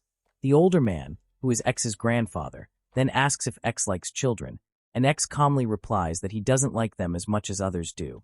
Hearing this, his grandfather asks if X would be willing to do him a favor, though X cautiously states that his agreement depends entirely on what the favor is. X then inquires if he has the right to refuse the request, as he looks away with a troubled expression, admitting he doesn't want to spend less time with his fiancée, and he puts his teacup down with a soft clink. His grandfather stands by the window looking out at the trees and explains that X has powers he may not know how to use, and he asks him to please share his knowledge. The grandfather suggests that X has experienced a different world and may even know about things like reincarnation, insisting that this is a special favor he could only ask of him and pleading for his help. X lets out a heavy sigh and finally agrees to the task, but makes it clear he will only do it for the specified amount of time, a condition his grandfather happily accepts. With the matter settled, the grandfather presents X with a magnificent sword in its scabbard, leaving X to question what it is. X asks why the sword isn't given to his father instead, but his grandfather explains that his father is clumsy and not a good match for it. He reveals the sword is a family treasure named Zero, with the power to nullify all magic, and believes X, being dexterous like his mother, would be a perfect match for it. The grandfather adds that the sword's true power awakens based on the feelings of its owner, and that a pure, straightforward heart will grant X immense strength. As X holds the shining sword, he feels a strange pressure emanating from it. The grandfather observes that the blade has become lighter, a sign that it is responding to X's feelings, and he tells his grandson to take the family treasure with him. Touched by this gesture, X calls out to his grandfather, who smiles warmly and says he doesn't mind, as he couldn't simply ignore his adorable grandson, who has been having a hard time lately. A grateful X bows deeply to thank him, and they then proceed outside where 3 young children are waiting to begin their lesson. One of the students, a girl with twin pigtails named Rhea, explains to their new teacher that she feels she can't control the magic that unconsciously pours out of her. Another student, a boy named Gulliver, questions if X is truly strong enough to teach them, confidently stating that he himself is quite powerful. But X calmly replies that he is stronger than all of them. X learns that the third student, Monica, possesses hypnotic magic much like Maria's, and he decides that the best way to teach them is through practical application. X proposes that they start by practicing hypnosis on him, which surprises the students. Monica wonders what will happen if their teacher actually falls under her spell, but X simply encourages her to give it a try. Monica attempts to use her magic on him, but he remains completely unaffected. The students look confused as Monica expresses her certainty that she used her magic correctly. X then explains that hypnotic magic doesn't work on him and tells her to try it with more force. As they talk, Rhea suddenly cries out as her uncontrolled magic flares up beside her. X reassures a worried Rhea that it's okay for her to use her magic freely, so she can learn to control it, promising that no one will get hurt there. Finally, he turns his attention to Gulliver, announcing that they will train together in combat without magic. A confident Gulliver tells his relaxed-looking teacher not to worry and dashes forward to attack. Gulliver is immediately knocked to the floor with a thud, and X stands over him, advising that while Gulliver's characteristic is speed, his attacks won't be effective unless he moves around much more. From the sidelines, Monica watches in awe, noting that their teacher is very relaxed while blocking all of Gulliver's attacks without using any magic. Rhea adds that she has been trying to use hypnosis on X multiple times during the fight, but the magic keeps getting nullified. Gulliver, now panting and exhausted, struggles to keep fighting. With tears in his eyes, X asks him if he wants to stop or continue, but Gulliver tearfully insists he is not crying and defiantly shouts that he will keep going. Filled with a new sense of determination, Gulliver declares that he will absolutely land a hit on his sensei. X smiles at his student's spirit and encourages him to keep trying. while also reminding Rhea not to hesitate to use her magic. After the training session ends, a tired Gulliver leans over to catch his breath. When X asks if he is okay, Gulliver says it's nothing to worry about and promises his teacher that he will definitely hit him next time, before bowing and thanking him for his continued support. The other students also thank X, and later he is seen at his desk writing notes about their progress. He concludes that Gulliver's speed would be best suited for a light weapon like a rapier. Rhea needs to develop an understanding of her power, and Monica is constantly trying to use her hypnosis magic on him. While working, X finds his thoughts turning to Alice, wishing he could hear her voice and had an easy way to contact her in this different world. He muses that he must do his best so this new teaching job doesn't cut into his time with her, and at the very least, he wishes they could feel each other's presence when they are nearby. Meanwhile, on a starry night, Alice stands on a balcony when her maid, Maria, approaches and tells her she will catch a cold. Maria playfully asks if Alice was thinking of lost San again, and Alice denies it with a sigh, though she admits that being unable to see him for even a little while makes her anxious. Maria dismisses her worries as needless, reminding her that she will see him tomorrow and should rest soon. She then teases that lost San would make a fuss if he saw dark circles on Alice's pretty face, revealing that X is the cause of her sleep-deprived state.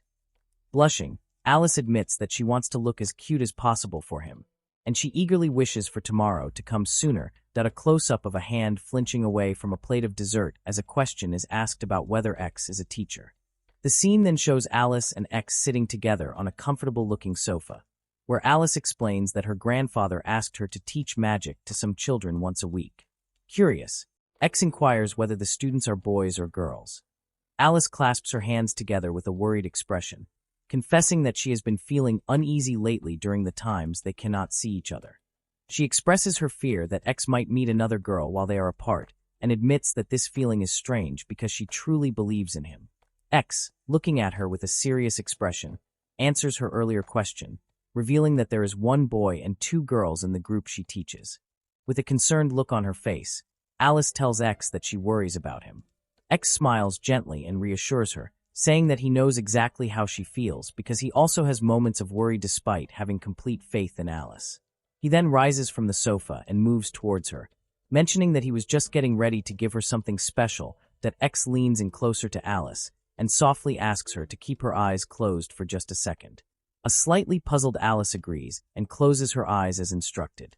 He then presents a gift to her, telling her to open it and see what is inside while admitting that it is a little embarrassing for him because he made it himself. As Alice looks at the gift, X explains that he wanted them to have something that would make them feel connected to each other, even when they are apart. Alice gazes at the present and begins to wonder if the pendant X wears also contains something similar, perhaps a picture of her, creating a matching set for them. X confirms her suspicions with a warm smile and opens his own locket, revealing a small picture of Alice tucked safely inside. That he tells her that even when he cannot see her, just having this picture with him makes him feel like she is by his side and brings him a great deal of comfort. He then asks if she is okay with this gift, offering to take it back if she does not like it. A bright, happy smile spreads across Alice's face as she tells X that she is more than happy with the gift, especially because he prepared it with her in mind. Blushing slightly, she admits that while it is a bit embarrassing, she would love to keep it. As she holds her own locket, she notices that there is something carved into the metal. The locket is shown in a close-up, revealing a beautifully engraved message that says, X pledges eternal love to Alice. Alice then asks what is written on his locket, and he playfully asks if she really wants to know. Overwhelmed with emotion, Alice's eyes fill with tears as she says there is no need to tell her because she feels she already understands. It is revealed that the inscription on Alice's locket reads, Alice's eternal love for X. Feeling incredibly happy, Alice tells X that his requests are now forbidden because they make her too joyful. Instead, she offers to grant him one request of his choosing as her way of giving something back to him. Alice thoughtfully wonders what she could possibly get for him, while X expresses that any gift from her would be a treasure. He silently thinks to himself how incredibly cute she is and how much he wants to take her home. Alice then prompts him to make his request, and he replies that there is one thing he would like to ask of her. X reveals that his request is for Alice to wear a particular outfit that he has in mind. Without any hesitation, Alice agrees and says she will do anything that X wants her to do. The story then jumps forward in time by 1 week. 1 week later, Alice is seen wearing an elegant floral kimono, and she wonders what kind of dress it is. A maid stands beside her as X explains that it is a type of dress from Eastern countries called a kimono that he thinks to himself, wondering if the kimono was brought into their world by a reincarnated person or if it is an original design. Alice turns to the maid and thanks her for helping her get dressed. X gazes at Alice with admiration, telling her that the kimono looks very good on her and that her natural charm shines through even when she is wearing exotic clothing. Alice comments that kimono is a name for a dress. X then has a private thought, exclaiming to himself how amazing she looks and how he wishes he could take her home right then and there. Alice asks X if he wanted to see her wearing a kimono, and he admits that he did, just a little bit, that he explains that he didn't request a men's version because his main desire was to see her in one. He then appears wearing his own kimono, thanks her, and mentions there are other clothes he would like her to wear as he gestures toward a pile of her garments. X slides another box toward Alice, who looks surprised that he tells her that after the kimono, he would like her to wear the item in this box, describing it as a classic one-piece dress that is perfect for beautiful girls like her. Upon opening the box, Alice is visibly shocked and blushes deeply when she sees what she thinks is underwear. X, however, smiles and clarifies that it is actually a swimsuit, which is an outfit meant for swimming or playing in the water. Alice, still flustered, thinks to herself that it is a very lewd item. Still blushing, Alice asks X if he is interested in seeing her skin.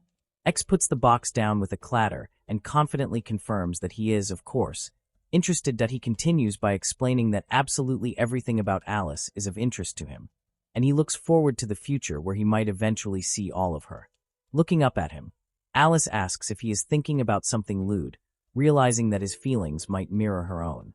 X leans closer and gently clarifies that he does not consider his thoughts about their future together to be lewd. That X admits that he thinks about Alice so much that he sometimes cannot help but have those kinds of thoughts as well. He then asks her if this disappoints her. Alice quickly shakes her head and reassures him that it is not true at all and that he has not disappointed her in any way. Alice fidgets a little before confessing that she has also had lewd thoughts about X, though just a little bit.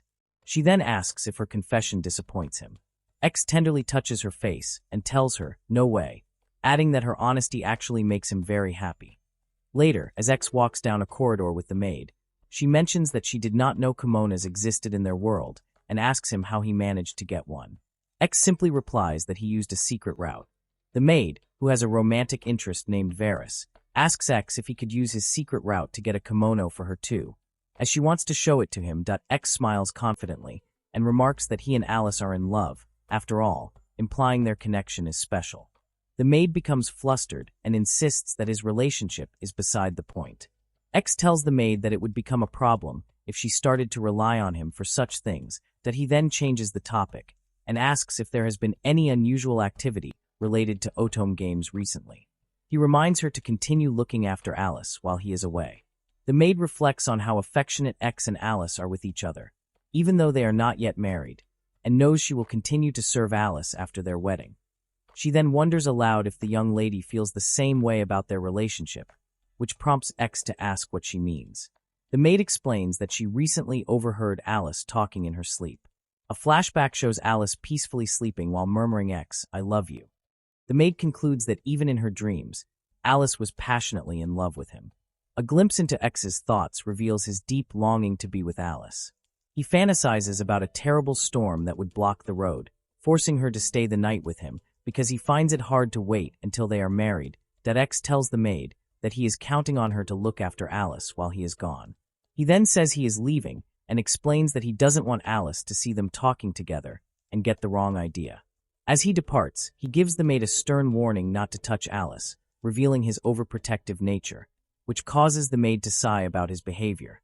The maid then mentions that there is a story that has become quite popular lately and asks X if he has heard it. When he replies that he has not, she says that if he doesn't know, then she doesn't care to tell him, adding that he will surely hear about it sooner or later anyway. X calls out to her, asking what story she is referring to, but the maid continues to walk away without giving him an answer. A young boy with his hair tied back is seen lying on the ground while looking up and asking his teacher, Sensei, if he is a nobleman. Inside a building, a group of children gathers around the tall, dark-haired sensei, filled with curiosity about his life. One girl asks if he has a fiancée, while another wonders if this fiancé is as muscle-headed as he is strong. Sensei responds with a light tap on her head, playfully asking who she's calling muscle-headed. The children then ask if he likes his fiancée, and he replies with a warm smile that she is the best partner he could ever wish for, making the children sigh about how much he loves her. This reminds one girl of a popular book called Tale of the Knight. She excitedly explains that it's a wonderful story where a knight rescues a royal's fiancée from a prince after a false accusation and makes her his own princess. The tale has become very famous, spreading even to a princess in a nearby country, and it is rumored to be based on a true story from their own land. The girls are shocked to hear this, beginning to see the story as a real-life fairy tale. One of the students asks Sensei if he knows anything about the story since it happened in their country, and he pauses to think. He then smiles and admits that although he doesn't know if it is connected to that particular story, he has also stolen someone's fiancée before, leaving the children stunned and puzzled by the word stolen. The children whisper among themselves, amazed by this news and agreeing that it makes sense for someone as impressive as Sensei. The boy with the tied-back hair looks at him with sparkling eyes and asks what she is like, guessing she must be beautiful because she was engaged to a prince. Sensei confirms that he took her from the prince to be his own fiancée, and that they are very happy together now.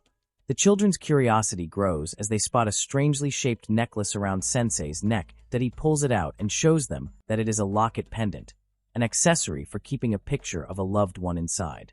When he opens it, the children look in awe at the photo of the beautiful woman inside, then issues a gentle warning, looking particularly at a boy named Gulliver, explaining that he gets very protective when it comes to his fiancée. Alice Duddy clenches his fist and adds that he won't hold back if they even think about her, which frightens the children into promising they will leave his fiancée alone. Changing the subject, the boy with the ponytail asks Sensei if he is going to become the knight commander someday. Sensei agrees that it's true, and the boy immediately declares that he wants to be one of Sensei's subordinates.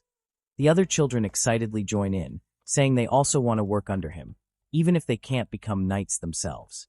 The boy boldly claims he will become stronger than anyone else if he works for Sensei, a statement Sensei thinks might be true. Sensei promises that if they still feel the same way as adults, he will gladly welcome them, and the children cheer loudly, vowing to do their best. Later, the scene shifts to Sensei, now in a uniform and called X, talking with a white-haired man named Rince. They are looking over designs for a high-quality wedding dress that X has created. Rince glances at the sketches and comments that X seems capable of doing anything. Impressed that he drew them himself, X brushes off the compliment, saying he has difficulties too, and then asks Rince for advice on how to be like a prince from a story. Rince believes X is already like a storybook character, explaining that while he looks normal on a horse, X looks like a true prince on a white steed, while a monstrous creature is comically imagined behind Rince. Their conversation turns serious as they discuss the king's request to form a new knight order. Rince points out that X's significant status means he cannot be ignored in this matter. Feeling annoyed by the obligation, X jokes that maybe he should just create his own country. He quickly dismisses the idea, however, because he does not want to burden his beloved Alice with the difficult role of a queen, preferring to protect her current happy life. Rince calmly tells X that if he were truly serious about building a nation, he would gladly help him pursue his ambition. They then share a laugh, jokingly calling each other black-hearted bastards. Just as X is about to leave to meet Alice, Rince stops him to ask for a serious favor that he needs X to serve as a bodyguard for a woman named Cynthia, who is visiting for her pre-engagement announcement. This is because there have been a series of recent attacks targeting magic users. Rince admits that he uses magic and could be a target, which makes X realize that he could be in danger too. X puts his head in his hands, frustrated that he is constantly being dragged into complicated problems. Despite his unwillingness, he agrees to be the bodyguard, driven by the thought that doing nothing could potentially put Alice in harm's way. The chapter concludes on a dark and stormy night as the weather worsens, that a person in a cloak is seen running through the rain in a panic. Suddenly, a terrifying, shadowy monster with a single glowing eye appears directly in their path, and the scene cuts away as the creature lunges forward to attack. A conversation unfolds about Lady Cynthia's potential marriage to Prince Rince right after their graduation. Prince Rince is seen sitting with X and Alice on a luxurious couch, where he playfully suggests they could all hold a joint wedding ceremony together. Alice chuckles at the idea, remarking that one main star is more than enough for such an event, and Rince cheerfully agrees with her sentiment. Suddenly, a thoughtful Cynthia interrupts by addressing X as Sir Knight, just as a small, childlike version of X thinks to himself that he wants to hurry home to get cozy with Alice. The peaceful moment is shattered when an unseen magical attack occurs, and X instantly springs into action, drawing an ornate sword and moving to shield Alice and Rince from harm. Rince worriedly asks if it is an attack, and X confirms that it certainly felt like magic was just used nearby. X holds his gleaming blade and explains that it is a family heirloom with the special ability to nullify magic. That a concerned Rince questions if this power would also cancel out X's own body-enhancing magic. But X reassures him that everything is all right. He clarifies that the sword's nullification power has a unique condition. It only works against others if the user possesses an unshakable heart, which allows the wielder to use their own abilities without any interference. With his sword sheathed at his side, X reveals that it is a powerful weapon designed to kill humans who use magic, and because of this, he does not intend to use it frequently. That he looks confidently towards Alice, and declares that his heart and his feelings for her are more unshakable than anything in the world, so the sword's condition is no issue for him at all.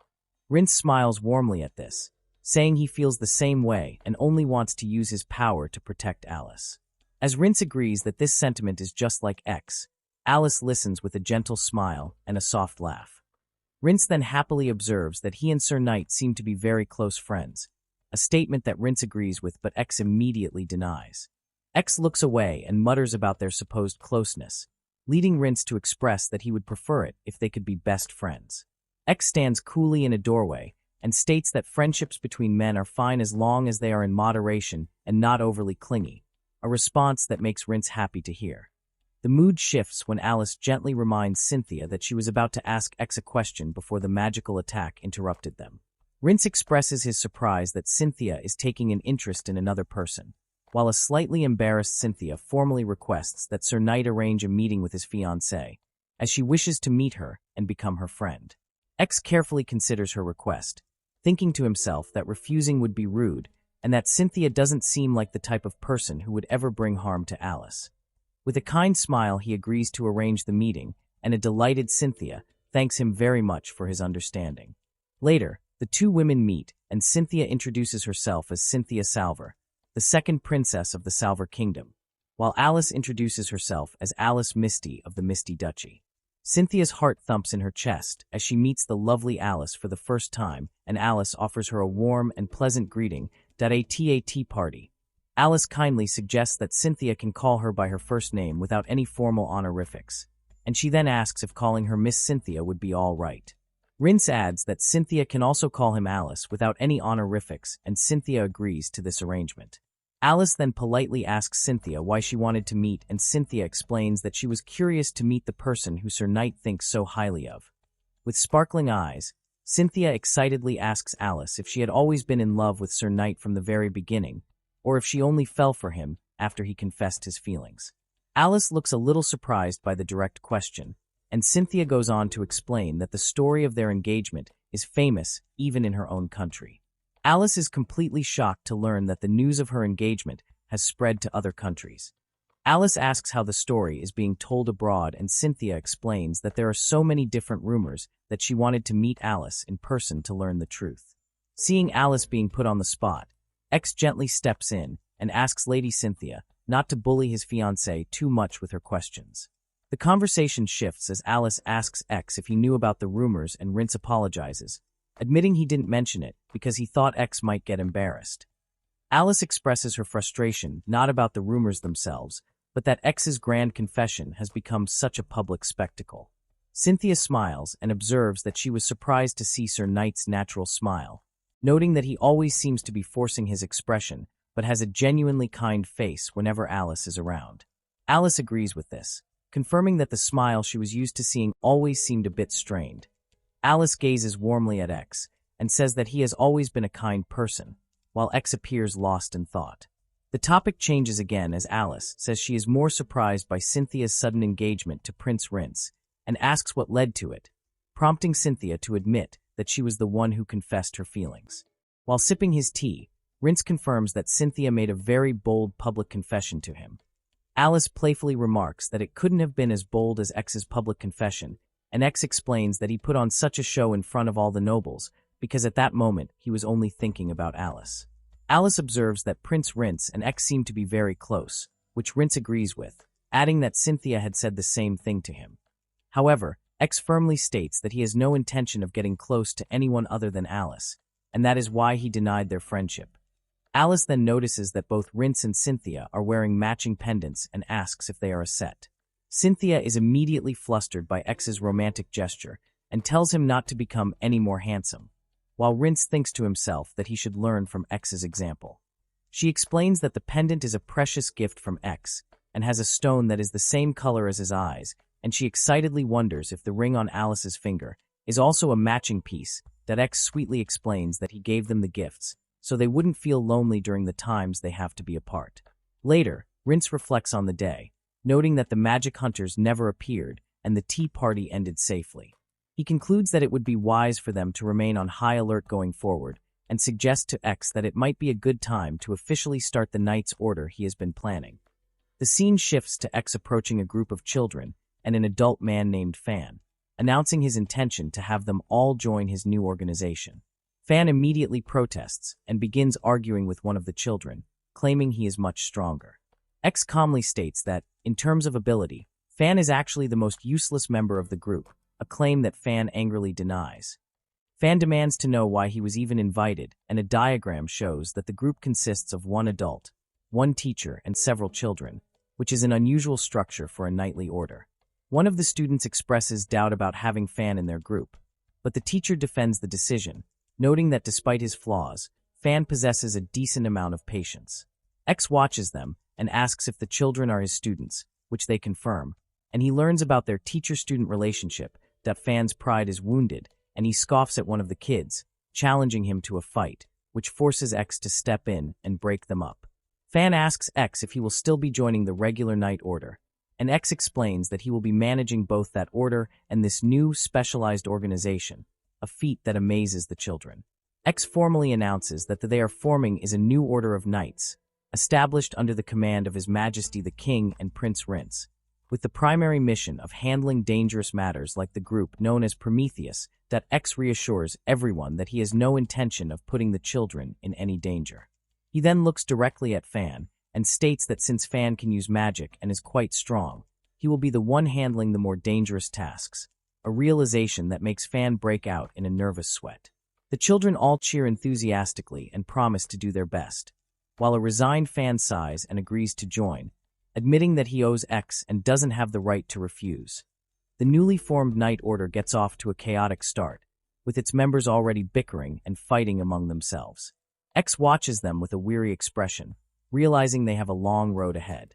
Despite the chaos, he feels a sense of relief and turns his thoughts to his personal life, happy that he can now focus on preparing for his upcoming marriage to Alice. That X daydreams about all the wonderful wedding preparations, thinking about the perfect venue, the dress, and the rings, all for a future where he can spend his life laughing happily with Alice. In stark contrast, a dark and ominous scene shows a group of villains plotting their next move, deciding to attack an orphanage in the lost Viscount X and his fiancée Alice arrive at a church surrounded by trees, with Alice wondering aloud if this is the correct location for their wedding preparations. As they stand before the large wooden doors, she admires the building, thinking it is a beautiful church and a good choice for their ceremony, that a small boy with light-colored hair spots them from the doorway and excitedly calls out to Sir X, catching their attention. Alice, with a blissful smile, thinks to herself that being able to have her wedding with X is the greatest happiness she could ever imagine. As they are greeted by children from the church's orphanage, one boy asks X if Alice is the fiancée he is always talking about. X smiles warmly and agrees that she is cute, adding possessively that she is his, which causes a blushing Alice to chide him gently. Suddenly, a woman in a nun's habit with reddish blonde hair appears and introduces herself as Sister Rebecca from the church and orphanage, warmly welcoming Alice as the daughter of Duke Misty and inviting her to simply call her sister. Alice graciously introduces herself as Alice Misty and mentions that X has told her a lot about the place and its people. The children gather around, with one mentioning they heard Sir X and Alice are very close, which makes Alice blush and confirm it's true.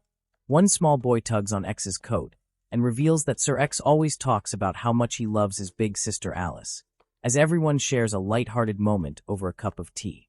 Inside, Sister Rebecca expresses her surprise that they chose her humble old church, suggesting that a man of Sir X's stature could have a ceremony in a much grander place. Alice explains that they would prefer a small, intimate wedding with only close family, and expresses her genuine happiness to be in such a wonderful church. Rebecca is touched by her words, saying it's an honor to hear that, just as a clattering sound is heard from outside. The children then ask X if he came to see the priest, but Rebecca informs him that the priest is currently out.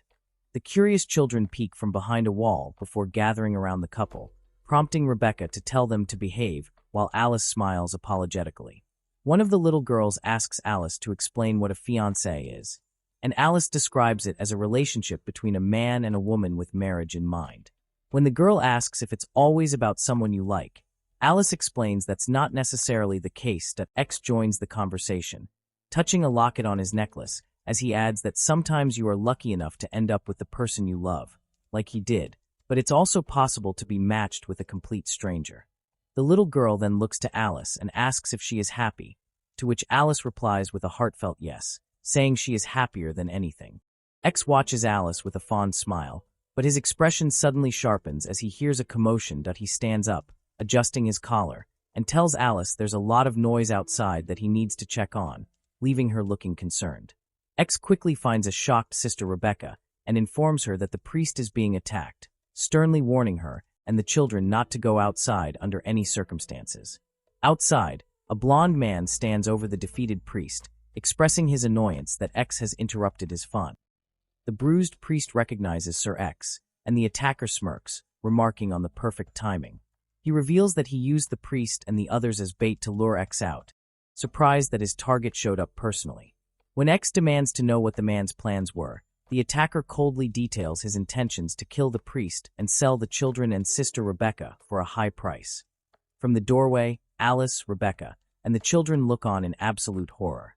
The attacker explains that it's just a job, and he was likely hired by a noble who considers X a nuisance, as defeating him will bring a large sum of money. He then taunts X, asking if he plans to run away. X calmly warns the man not to regret his actions, before delivering a powerful punch that sends the man flying backward with a loud thwack. The man's accomplices rush forward, but X is unfazed. He shatters one of their swords with his bare hand and swiftly moves through them, dodging and striking with incredible force. One of the thugs shouts that he's a monster as his comrades are left defeated on the ground. X finishes the fight by slamming the last thug into the cobblestone with overwhelming power. The lead attacker struggles back to his feet, cracking his knuckles and admitting that X's attack hurt. Realizing his opponent can use magic, X correctly identifies the man's power as muscle enhancement, which surprises the attacker. The man rubs his sore neck, admitting he thought the job was too good to be true, and now understands that X is no ordinary noble brat, but a being of monstrous power. He laments his terrible luck in having to face such a formidable opponent. X responds quietly that it isn't like that. But then his demeanor changes as he looks up with a chilling smile, telling the man he wouldn't be this serious if they had already ransacked the place. The attacker is shaken, realizing X is not joking, while Alice and Rebecca watch with apprehension. The man resolves to make one last desperate attempt. Seeing no other way out, as he prepares to fight, X feels his own limit approaching. In a flash of movement, the fight is over. The attacker is left defeated and ignominiously stuck headfirst in the broken cobblestones, muttering that this is bad. X looks at his own hand, briefly worrying that he failed to hold back his strength, but is relieved to see the man is otherwise okay. The priest thanks Sir X profusely for saving them all, but X clarifies that the attackers seem to have come for him specifically. Alice watches them, her hands clasped tightly as she quietly says X's name, her face filled with worry. Looking at the tied-up assailants, she wonders why everyone seems to attack X and why he always finds himself in these dangerous situations without ever telling her. Overwhelmed with emotion, Alice rushes to X and hugs him from behind, telling him she was incredibly worried and won't forgive him for it. X, surprised by her actions, remarks that it's eccentric to worry about a monster like him. With tears in her eyes, Alice apologizes for worrying, prompting the defeated attacker to plead with her to take back her sentiment. Alice turns on the man, her voice filled with fury as she declares that she won't let anyone call X a monster because he is too important to her. X watches her, moved by her fierce defense. He then clarifies that while he possesses power beyond ordinary people, he despises being grouped with villains who find joy in the suffering of others. The attacker scoffs that it's easy for him to say that, insisting that deep down, X is just like them. Alice vehemently denies this, but X gently steps in front of her, telling her that's enough. He takes her hand and thanks her for getting angry on his behalf, and she softly explains that it's because he's precious to her, to which he lovingly replies that he loves her too. X admits that he is the one who is reckless, and that she must not follow his example. He explains that even though he has a unique power, Alice is the one who sees him for who he truly is, and he is happy that she protects him in her own way, as it's a matter of the heart. He leans in and kisses her tenderly, telling her that having her by his side gives him the strength to do anything. As they share this moment, Alice thinks about how unfair X is for always captivating her and stirring her heart, realizing she feels the exact same way. Their intimate moment is interrupted when a new man with light hair appears, greeting X as if they are old acquaintances.